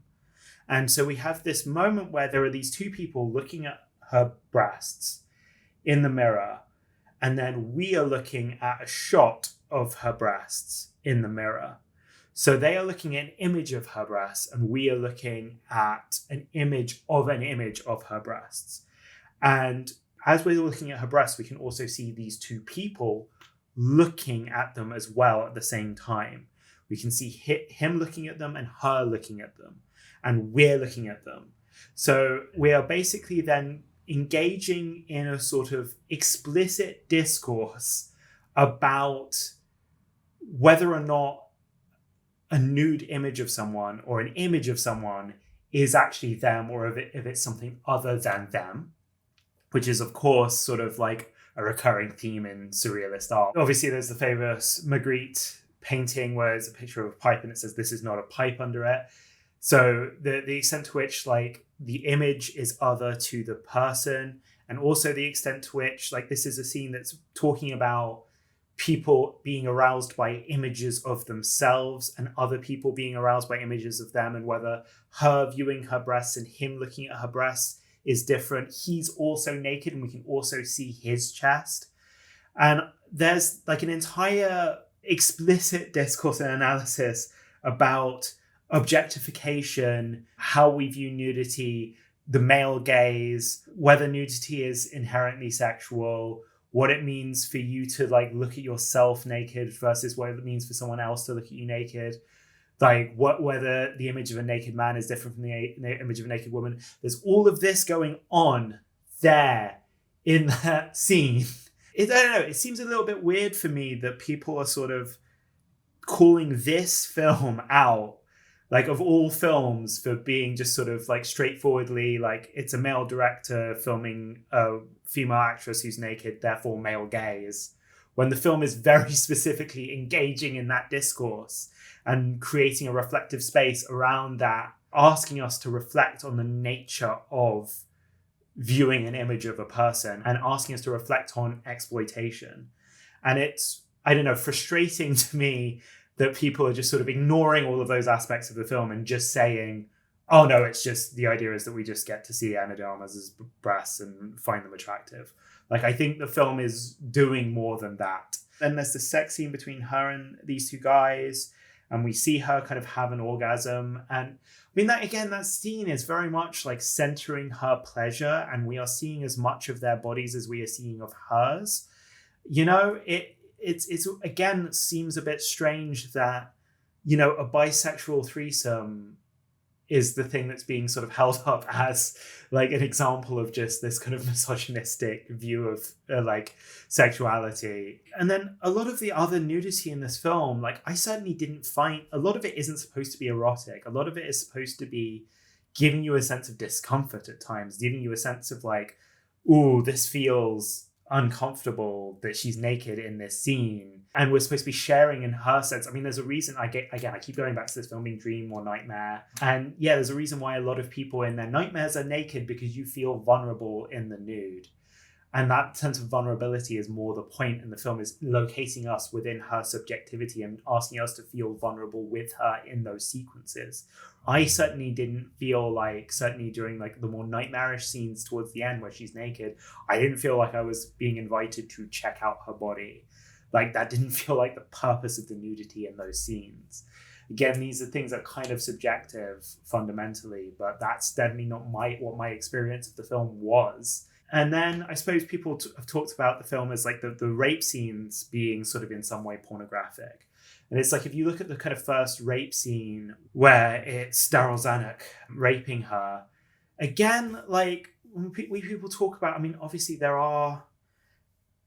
have been a lot of, I think, very, just in pop culture, in cinema in general, have been a lot of very misogynistic, quite horrible, sexualized depictions of rape. And I understand there are a lot of people of the opinion that films should just not have rape scenes in them at all, or certainly men shouldn't be depicting this. Male directors shouldn't be making these kinds of films. And I understand why. I mean, obviously Game of Thrones had a lot of, I think, very gratuitous, very irresponsibly filmed sex scenes and a lot of the time we are almost being asked to sort of share in the perpetrator, the rapist point of view, and we are being invited to ogle at the nudity and the body of the victim. And we are being asked to kind of share in that gaze rather than experiencing it from the victim's perspective. And an example of, I think, a rape scene that I felt was genuinely misogynistic and unpleasant was in David Fincher's Girl with the Dragon Tattoo. There's a scene where Rooney Mara's character is raped, and there is a very excessive amount of, lingering shots of her naked body as she is struggling, and the camera makes sure we get a good look at her body. Her body is being displayed for us, and I think people talking about defending the scene is almost like that you're supposed to be sharing the rapist's perspective, and it's meant to make you uncomfortable. But nevertheless, personally, I felt I responded very negatively to that film, and I think that scene was part of it. Like, I felt that was very misogynistic and very exploitative fundamentally, regardless of what the director or the fans of the film may have said the purpose was. So I'm aware that, different people have different lines about this kind of thing, and there's no objective standard of what's exploitative and what isn't in these contexts. I mean, if you go on the Letterboxd for the Fincher Girl with the Dragon Tattoo, it's got a much, much higher rating than Blonde's, and loads of people in the reviews are calling it feminist and talking about what a great critique of misogyny it is. And, if you compare that scene to, like, say, for example, this scene where Darryl Zanuck rapes Marilyn Monroe in Blonde, again, I feel like we're entirely being put in her perspective. We're not getting any chance really to ogle at her body, really. It's presented in a very fleeting way where we are not kind of like leering at her from his perspective. The sense of kind of claustrophobia in that scene, the sense of lack of control in that scene, the fleetingness of the edit, like our experience of that scene almost feels like we're kind of flashing back to it and experiencing it as a traumatic memory. And we see these succession of kind of specific shots that are almost capturing Marilyn's like fleeting impressions, physical impressions of what was happening. And I think we are entirely supposed to be within her perspective. It's a very brief scene that we see, and it is deliberately supposed to be very, very upsetting. I didn't see any shot or any moment in that scene where I felt like we were being invited to ogle at her, or even kind of like her pain within the moment, that being presented in a sexualized manner, certainly in contrast to the Dragon Tattoo scene.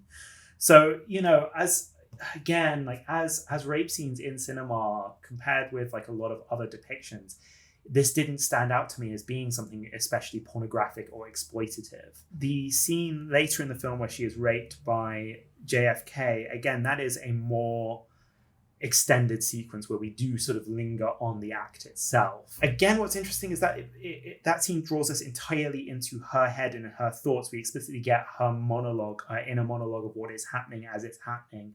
And in terms of explicitness, like primarily what we see is just it feels like a very explicit scene. People talked about it as being incredibly explicit, but all we actually see is her face and her hand, and that is it. And again, I don't see how anyone could get off to that scene, so to speak. So much of it is about her trying to dissociate from her body and her actions as it's happening in order to cope with the trauma. And obviously, her method of dissociation is imagining, and this is a recurring theme in the film, her feeling like even in her life, she is performing, that everything is just performance, that she is just an actress who's being called upon to perform for other people's enjoyment and pleasure. And so she imagines this as a scene in a porn film, and she imagines this shot being projected in a porn theater, which again, this film is explicitly engaging in those sorts of critiques. And the film is explicitly talking about how such events are framed as pornographic. It feels weird to me that people are just saying there is sex, rape, and nudity in this film. It is being directed by a male director, therefore is pornographic and exploitative.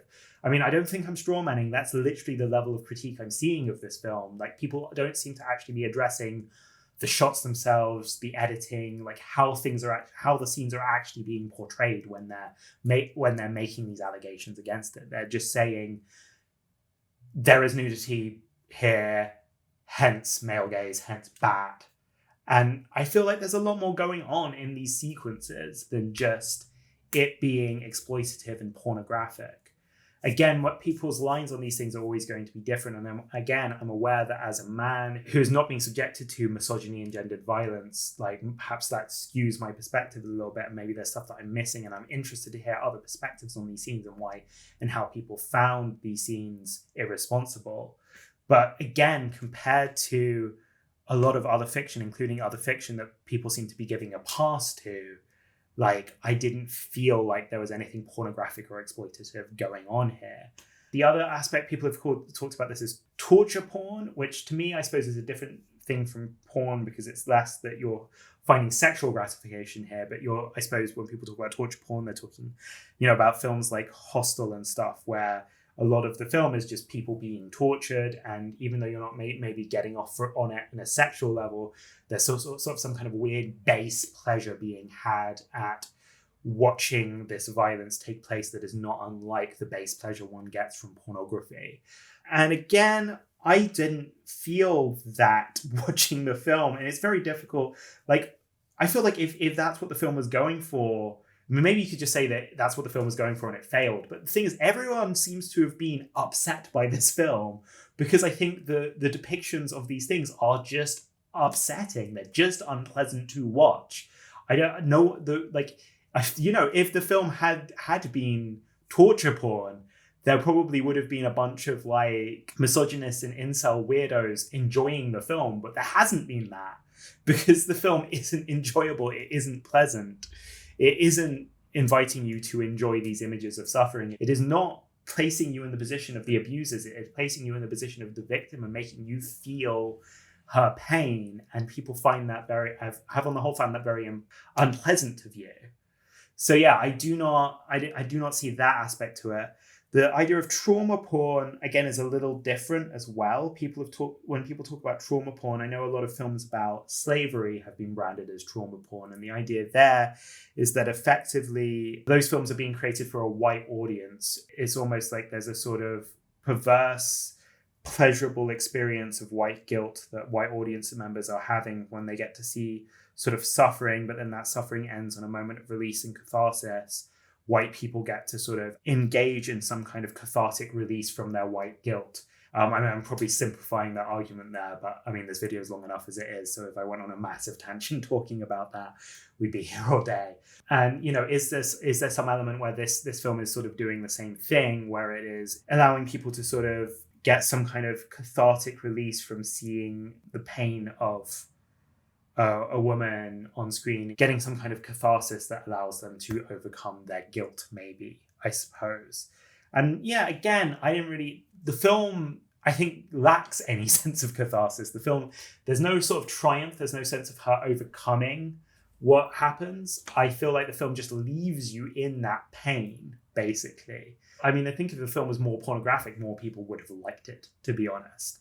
This is all very personal and very subjective, and I can't really speak for anyone other than me. But like in conversations I had with other people who are like with some of my friends who have experienced firsthand some of the things that happen in this film, and they did find it helpful because it was so unsparing, because it didn't sort of water down those experiences, because it was so bleak in its portrayal of these things. And that's something that I saw in a number of YouTube comments, actually, from women and from people of other genders kind of have said that like almost like the sort of unrelenting, unsparing depictions of these quite horrible things actually like were helpful to see in processing them. The fact that the film didn't leave you with any sense of comfort or catharsis was in itself oddly cathartic, that the film was willing to just sort of go there in depicting how bleak and brutal these sorts of traumas can be. I don't think the film was pornographic. It is, I mean, pornographic does imply, at the very least, that someone's getting some kind of base pleasure or fulfillment, even if it isn't sexual. And I don't think that's what the film gave anyone, to be frank. I think if it had, there would have been more defenders of it, perhaps. Another thing that people have said about the film is it's just like quite simplistic in its psychological approach, that it is sort of doing this sort of like quite basic Freudian reading of Marilyn Monroe, that she just had daddy issues, that she was abandoned by her father, and therefore because she's abandoned by her father, she seeks out father figures and views all of the men that she's attracted to as sort of replacement fathers. And that's a very reductive view of psychology and a very reductive view of Marilyn Monroe. I actually think the film is a lot more complicated in how it's sort of dealing with these psychological themes than people are giving it credit for.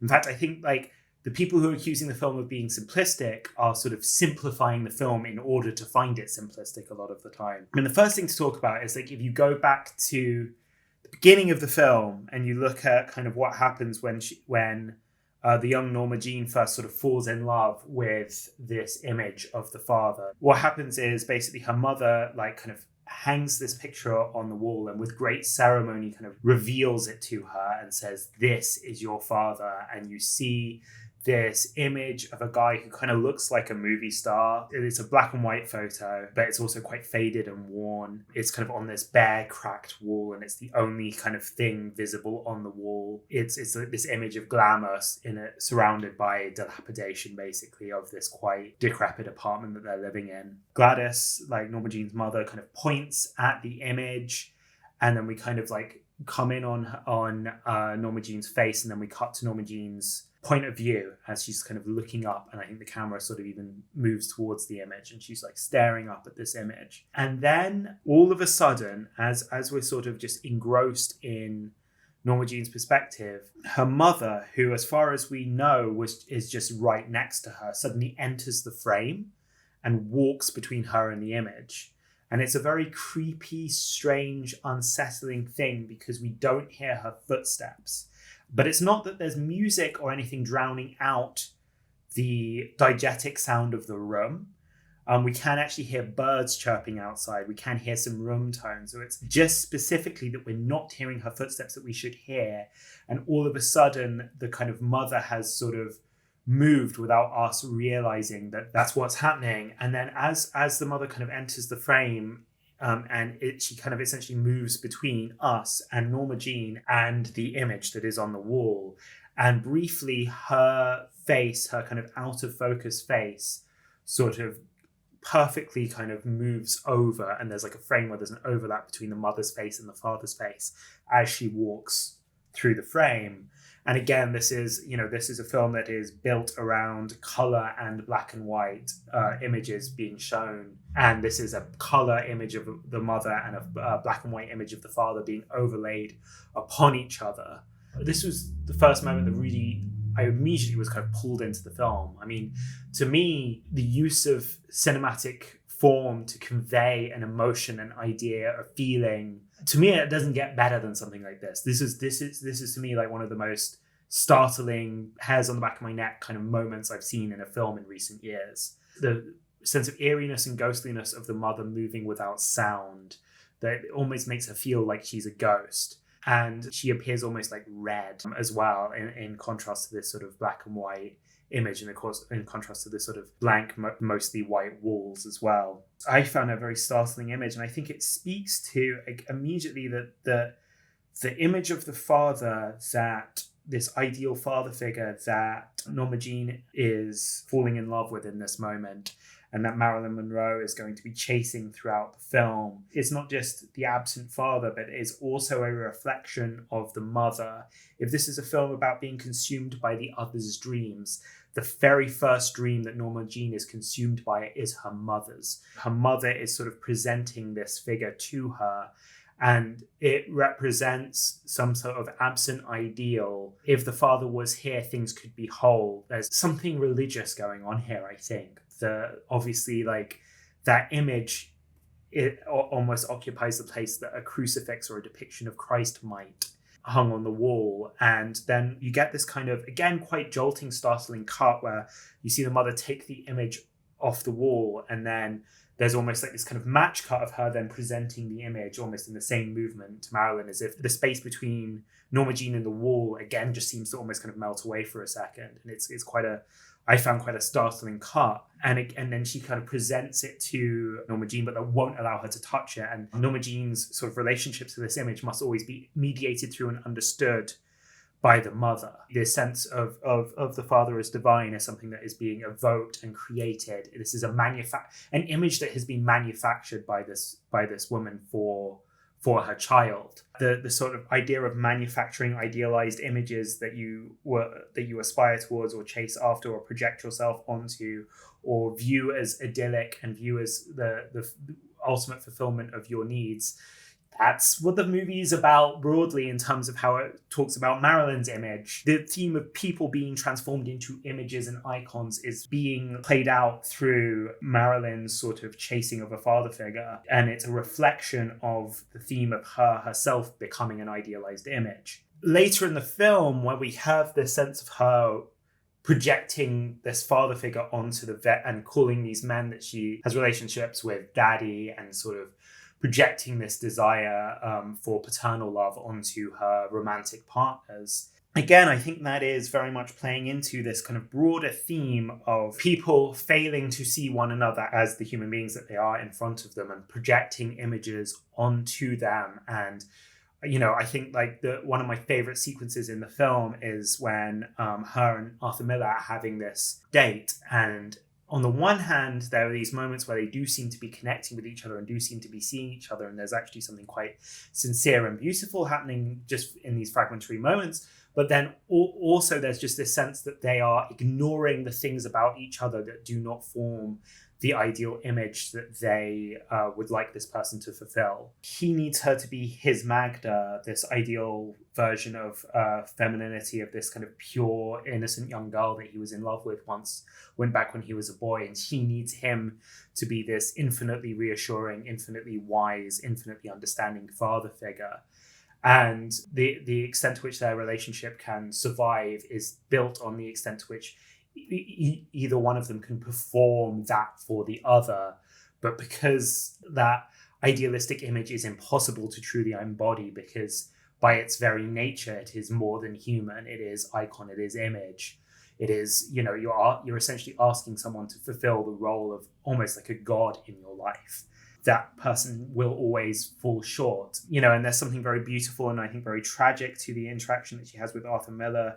She talks about the version of this Magda that he's written into a play, and she says a number of very insightful things about this character and the ways in which she seems kind of almost like an idealized image of femininity, the fact that she kind of seems to lack the ability to be cruel. Miller is sort of offended by that and lashes out at her and kind of assumes that like she must have got that from a smarter man who was trying to undermine him. Then she suggests that the reason why, when he, in the play and presumably in real life, he presented a poem to her for her to read that was declaring his love for her, the reason why both this character in the play and presumably the real life girl didn't react to it in the way that he wanted to was not because she didn't love him, but was because she didn't know how to speak English.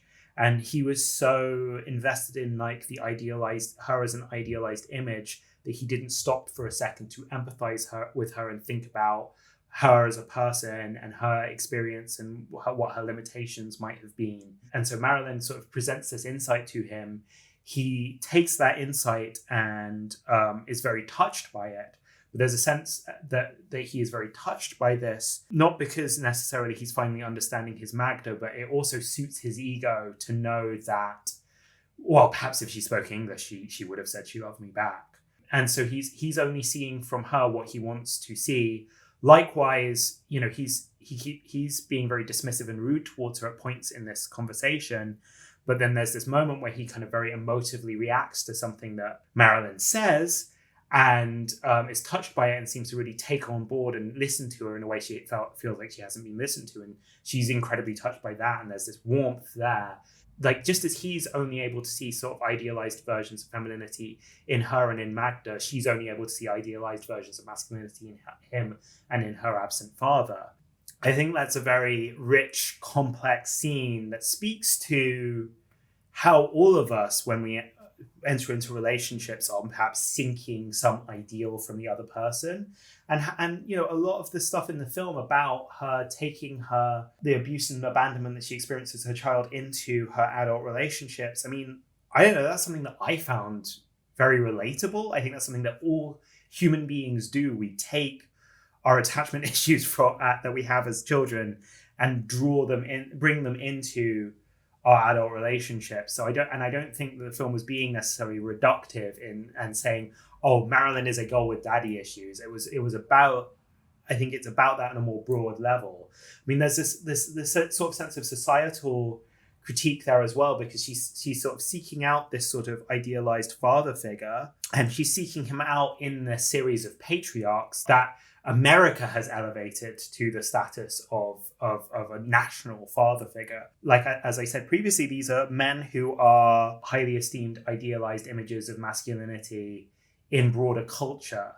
So if she's elevating these men and projecting her longing for sort of some kind of like paternal care and security and safety onto them, that's what also, like, brought politically speaking and in a broader cultural level, that's what society is also doing with JFK and with Joe DiMaggio and with Arthur Miller. And likewise, it's interesting that when Cass Chaplin is writing her these letters pretending to be her tearful father, her absent father, the father has this very kind of conservative view on things. And it's almost like Cass Chaplin intuits that that's the best way of kind of tricking Marilyn is to construct a father that is like that. And in a sense, it's sort of exposing kind of that which we all collectively are looking for from a father figure and what the nature of patriarchy is. And so, yeah, I don't know. I feel like the sense of that as being sort of simplistic. I don't know. Like, yes, there is some of the ways the film expresses these ideas are very blunt and very obvious, but the ideas themselves can actually be quite sophisticated and profound, I think. I find it quite frustrating when people talk about the film as being simplistic, but in so doing kind of ignore or erase a lot of the complexities. Like, for example, people found it like a trite or obvious image or idea that there's this sequence where Marilyn Monroe, Edward G. Robinson, and Cass Chaplin are all on this beach together, and they're looking up at the stars, and they decide to they see the constellation Gemini, which is an image of twins and eternal unity between two spirits. And they sort of say, oh, we'll call ourselves the Gemini. This is they try and kind of claim this image as an emblem of their relationship. And people have talked about that as a sort of trite piece of imagery. And the fact that the film then just cuts to the image of the stars itself as being very obvious. But then, like, what's happening in that scene is, okay, there aren't two people on this beach. It's not two people who are joined like twins. It's three people. And we also know that this relationship is about to fall apart. Like, it's actually not going to last much longer in this film. And anyone who knows Marilyn Monroe's life knows that she's not going to end up with these guys. But I think even anyone who knows how stories work, it probably will intuit that this relationship doesn't have long enough to run on it.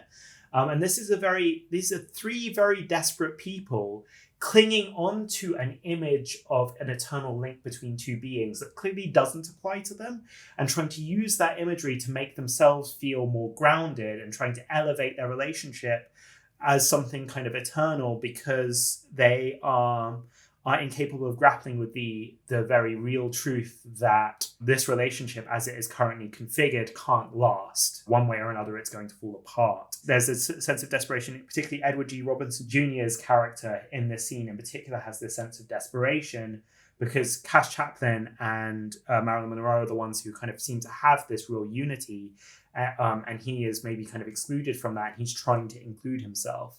So this image isn't an image that the film is putting on these characters. This is an image that these characters are grasping towards that doesn't fit them. And there's a desperation and sadness in that. There's this bluntness to the film and this bluntness to the iconography that the film uses and very almost like literalistic metaphors. But a lot of that is because it's a film about people trying to avoid pain and avoid the complexity of their own lives by grasping onto stories and grasping onto icons and grasping onto figures. And so it is not the film, like the film is critiquing that, and the film and these kind of this very kind of like overblown idealized imagery is supposed to be not meant in this entirely sort of like straightforward, sincere way. So I feel like a lot of the people who are kind of criticizing this film for its apparent oversimplicity are just missing the entire point of the film. I mean, I feel like Andrew Dominik, I think he's the best director alive at the moment by a long way. I don't think there's anyone living who can touch him. He's the greatest who we've got right now. I honestly think that the reason he's not considered as such is I think that contemporary film culture and contemporary film criticism is inadequate to the task of understanding his movies. It feels like I'm hoping that in the fullness of time, people will realize how profound and incredible these movies are. Like, you know, if you look at, for example, Killing Them Softly, this other film he did, there's a lot of like really blunt stuff in that film. Like there's a scene where people are shooting heroin and it's done to Heroin by the Velvet Underground. Like some of the political commentary is incredibly blunt. And it just includes politicians' speeches are just being heard over the radio all the time and just being inserted kind of awkwardly into the film. And people have looked at that and say, oh, okay, this film is very trite, it's very obvious, it's very clear what it's trying to say. But it's just like the more I've rewatched that film, there's just tons of like little nuances and little beautiful things in it that just like, I think just have gone completely broadly unnoticed by a lot of the critics who sort of largely sort of dismissed it. I mean, to be fair, other than Blonde, most of Dominik's films have got reasonably positive reviews, but very few people are willing to go to bat and call his films masterpieces. And I think they are. And I think that people are just seeing the kind of obvious stuff and then ignoring the subtlety. And it's almost like Dominik's problem is he is simultaneously one of the most blunt, obvious directors around at the moment, but also one of the most subtle, nuanced directors. But people just see the obvious stuff. And I suppose speaking about Andrew Dominik, I do kind of want to now, I guess, sort of address the whole press cycle and the whole, basically the fact that he did not do a very good job in the publicity and in the interviews he gave about this film of selling the film. And in fact, really a lot of what he said sort of fanned the flames of hatred of this movie and led people to think that he was not the right person to have made the story and made people, and in some ways people took some of what he said as evidence for the sort of more trite, simplistic readings of the film. So there's things that Dominik said that I think are outright just bad things, like sexist things that he shouldn't have said. The key one is that basically when he was talking about Marilyn Monroe's work, he was quite dismissive of a lot of it. Apparently he likes Some Like It Hot and perhaps a couple of other pieces of her work. But for the most part, I think he's quite dismissive of them and views them as cultural artifacts that aren't relevant to today. And he referred to Gentlemen Prefer Blondes as this kind of quite trite sexist thing and talked about how it presented its female characters as, and the words to use are well-dressed whores, which I think is both sexist and demonstrates probably a degree of bigotry towards sex workers. I don't like the fact that he's dropping the word whore in the way that he is. And his reading of Gentlemen Prefer Blondes, I think, is wrong. I think it is a far more interesting, sophisticated film than he makes it out to be. So yes, he has said stuff that I think is just bad and wrong. And I don't really want to like varnish that in any way. But I do think that some of what he said has been taken out of context or blown out of proportion. I think there is a problem that this is a very complex, interesting, like dense piece of work. And the format of an interview, particularly since a lot of the interviewers who are interviewing him didn't seem to like the film very much and are perhaps being a bit hostile in the interview. And he's, when you're being asked a question, the question almost kind of frames the answer. And if you get asked a sort of question that is clearly from someone who hasn't understood the film and has essentially sort of trapped you into a particular framing, it's very hard to know how to answer that. So, I mean, for example, I saw a YouTube video of someone like cutting together times where he was asked in interviews to sort of explain the film, and he seems to be stumbling over his words and not sure what to say. And the person was using that as like evidence for the fact that this guy just didn't know what his film was about and didn't know what he was talking about, and made the film with no real meaning or no real purpose. And like, no, I think he had a very clear, articulated idea of what he wanted to do with the film. The problem is, this video, I have no idea how long it's going to end up being, but I've been recording for like, I think close to 4 hours now. It takes like 4 hours to explain what this film is about. And I think like he's being asked to give these like 1 minute answers to questions that I think are quite reductive and demonstrate a lack of understanding of the film. And he's like struggling with in the moment whether to accept the framing of those questions or not. Being able to sort of speak in that context, and especially since a lot of his words are sort of he's speaking out loud and then his words are being committed to text. Like, I think he has said a lot of really profound, insightful things about the film, like that largely conform with my reading of the film. Like he has talked about how the film is about the idea of Marilyn Monroe, and the idea is he wanted to sort of do a story about someone who was kind of trapped within their own culture, the cultural imagination of them.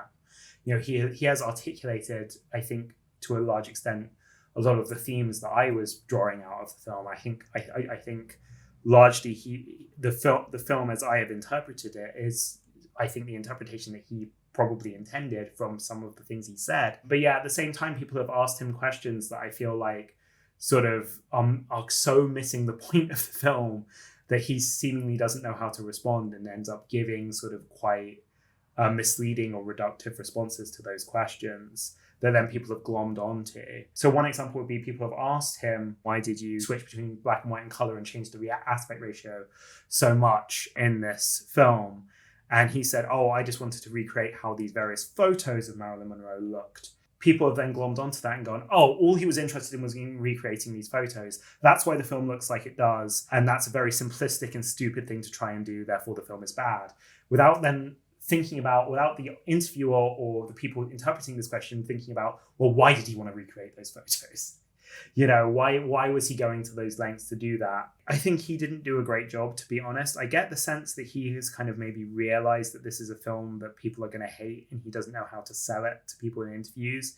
And I think he sometimes just said thoughtless things because he's just like giving up on it. He said quite a lot of quite contradictory things. And I get the sense that is, like, sometimes I wonder if he's almost was speaking ironically and people have taken that because it's just been conveyed in text that it comes across as sincere. So an example of this is like the fact that the film got an NC-17 rating. In certain interviews, he has talked about that as being like something he's quite upset about, and he was thinking about changing the film to try and not have it have an NC-17 rating because he didn't want people to come into it with a perception of it just being exploitative and pornographic. But then in other interviews, he sort of said in this almost like seemingly quite jokey way, I bet everyone wants to see the NC-17 rating of Marilyn Monroe. You want to see that, don't you? I want to see that. Almost as if he's sort of reveling in the fact the controversy and potentially exploitative nature of it will draw audiences in. And these are two very conflicting statements. And I feel like he's probably just being ironic or joking in one of them, but that then got taken as being what his actual opinion is. There was a point, I think, where he kind of became the villain of the day on social media. People were willing to believe almost anything negative about him.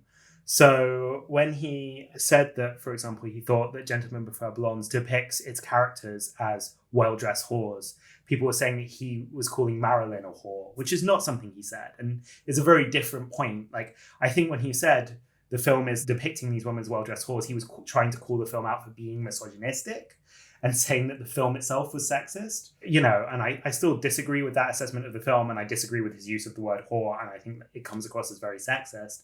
But like, there's a very different point to saying Marilyn was a whore, but people were willing to believe that. And like, there was a point at which I saw multiple people claiming that he had said that he'd never seen any of Marilyn Monroe's films.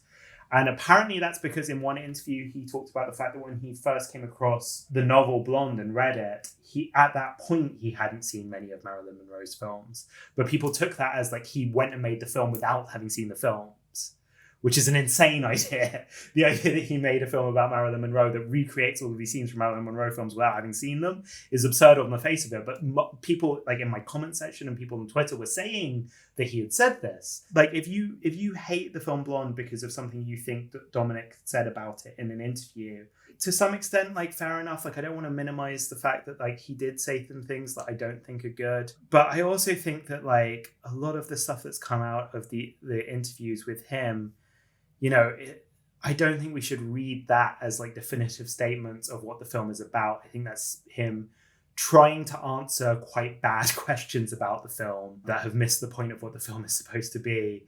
Him being frustrated and being ironic at points. You know, that's my sense of why he's given these quite inadequate answers in certain cases. I don't take director's statements in interviews as being part of the text. You know, I don't want to go on a whole death of the author thing. At the end of the day, I think the text should ultimately speak for itself. And my reading of the text and what I felt towards this film, I'm not like going to let anything that Dominik said sort of tarnish that. Of course, this is a sort of subjective thing. Whether or not you want to incorporate his statements into your view of the text is up to you. But I guess I just want to say, like, this film, there's so many moments in it that I was like, that is cinema. Or like, if that isn't cinema, it will do until cinema gets here. There are so many things in this film that made me like drop my jaw, that made the hairs on the back of my neck stand up. The way it sort of captures the experience of dreams. Like, just to name a couple of little moments, like I love the bit where Marilyn Monroe's having her date with Joe DiMaggio, and there's no establishing shot of the scene, so you're kind of not really sure of the nature of the space they're in. It seems to be this sort of restaurant or cafe or something. We're only getting the sort of shot reverse shots of them, and then there's these like kind of camera flashes that go off in the scene, the way she reacts to that, and you're kind of maybe expecting, are we going to get to see what's going on? Is this actually a press event where people are just standing there sort of writing down what they're saying and taking photographs? Is this a real date? But then the film doesn't reveal if it is or not. The way the film uses off-screen space is really interesting and really powerful. Like, I even said in the video that the film is constantly changing aspect ratios. But that's not actually true. The film isn't constantly changing aspect ratios. Almost all of the film is in the sort of 1:33:1 Academy ratio, sort of 4:3 kind of ratio of like being kind of, I guess, what we just understand to be sort of square shaped. The ratio that was used for most films shot, like certainly before the 50s. And that's kind of how most of the film is framed. And then occasionally it goes out to sort of wider aspect ratios. And I think what that does, partially, in addition to being sort of recreations in the sense of like her being captured by all of these kinds of images, in the sense of these being sort of the ghosts of her being from within images being brought to life. You know, it also creates a sense of claustrophobia, because I don't think that the 1:33:1 aspect ratio is some kind of inherently claustrophobic aspect ratio.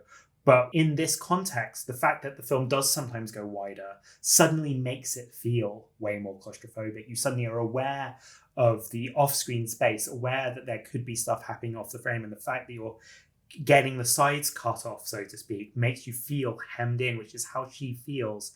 And in dreams, there's often a sense that there's something going on out of your vision that might be quite disturbing. And that's something that this film gets at frequently. And so that sort of bit in the film where we're seeing these sort of like camera flashes off screen, there was just something about that I found like deeply unsettling in a way that I almost can't quite articulate, although I just did my best at length there. Like something about the dreamlike nature of that, and the way her performance is in that moment. Again, there's just the sense of her almost kind of realizing that she's been in a trance this whole time is something that comes up quite a lot in the film. There's this idea, like it's almost like she's in a trance, she's in a dream all the time, but then every so often she has these little moments where suddenly she realizes she's in a dream. And I think we've all felt that when we've been in a dream, this moment for just a second where you go, wait, this is a dream, this isn't real.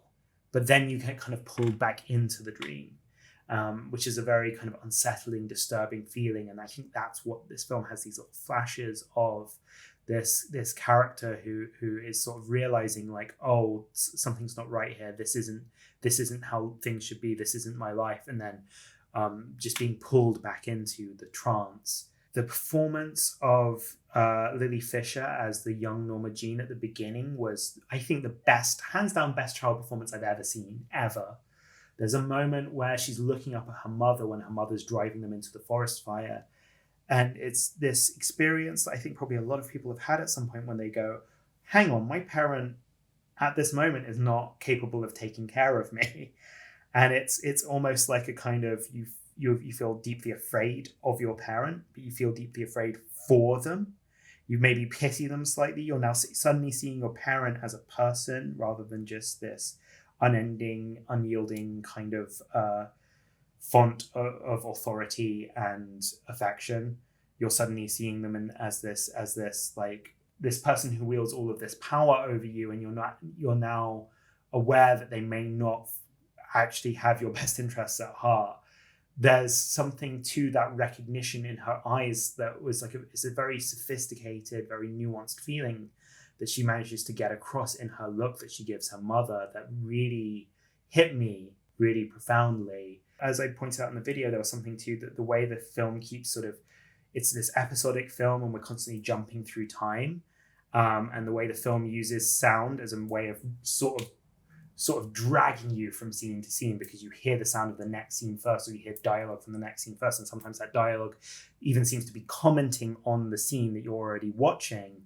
And there's almost a sense in which that every time you kind of jump forwards in time, that it's not just that you are, it's not just the case that it is simply a time jump. It's almost like the dream consciousness that Marilyn, this character, is being pulled into through all of these different memories and images of her, and there is almost like a void in between them. She is only these fragmentary images and memories of her, and she's being pulled from image to image. And then as she kind of suddenly finds herself thrust into this situation, it's almost like she then has to kind of like figure out what people want from her and try and perform that. And it's like she's an actor who's constantly being given different roles, almost like she's in an improv workshop in some way, trying to find ways of pleasing the people in each scene. But then in each scene, different people want different things from her. All of the imagery of her always being dragged all of the time, but we're being dragged along with her always. And yeah, that the moments like where, there's that bit where all of a sudden, like in the middle of the date scene with her and Joe DiMaggio, you suddenly hear Marilyn's voice say, "Did somebody die?" And then you see Marilyn kind of almost react to that. There's something that, again, that was like that made the hair stand up on the back of my neck. That was such a bizarre, disjointed moment that was so unsettling. Likewise, a bit later after Joe DiMaggio's hit her, and then you kind of like hear this dialogue from 7 Itch come up where she says, I almost felt sorry for the creature. And I think the context for that is in the 7 Itch. They've just been to see a monster movie, and she's talking about the sympathy she felt for the monster in the monster movie. And you hear that dialogue then being played over the Joe DiMaggio's like crying face. There's just something, about these sort of juxtapositions that was so enthralling to me, that really sort of like hit me in a way that only cinema can. This really felt like a film that was using the tools of cinema to their fullest extent in service of, I think, a very sophisticated, well thought out set of themes. Like, I really, really think this is an absolute masterpiece. Something like a film that, I have been able to speak continuously about it for hours and hours and hours. And honestly, at this point, I'm still almost feeling frustrated because I still feel like I haven't scratched the surface of all of the things that make this film good. I feel like I could write a fucking novel about almost every shot and scene in this film. There is just so much going on there. It's so densely packed. And it's an absolute marvel. It is, I think, one of the greatest pieces of art I've ever experienced. So that's why I'm out here sort of defending it, even though I'm aware that a lot of people have perhaps quite valid reasons for disliking it or hating it or feeling uncomfortable with it. And I'm not out here to try and tell people that they're wrong, but I'm just trying to articulate another point of view, another way of talking about it, and accessing this film. Anyway, I would be shocked if anyone is still here now. I'm barely even here now. I think I have worn my own consciousness down to a nub. I don't know what's going on anymore. I have been speaking for too long. My throat hurts. I am exhausted. I am going to stop. But yeah, if you did somehow miraculously sit here and watch like this full, however many hour long video of me telling you about this film, thank you very much for being here. I do appreciate it. If you made it all the way through, just maybe pop a comment letting me know that you did. It might make me feel a little better. Hopefully I have now at least somewhat sated my blonde-induced insanity, my blonde fever. Good Lord. My ears just popped. I feel like I'm in a dream right now. I feel like I am being pulled through some kind of weird like liminal state, which I think is telling me, is my body's way of telling me to stop. Goodbye, everyone.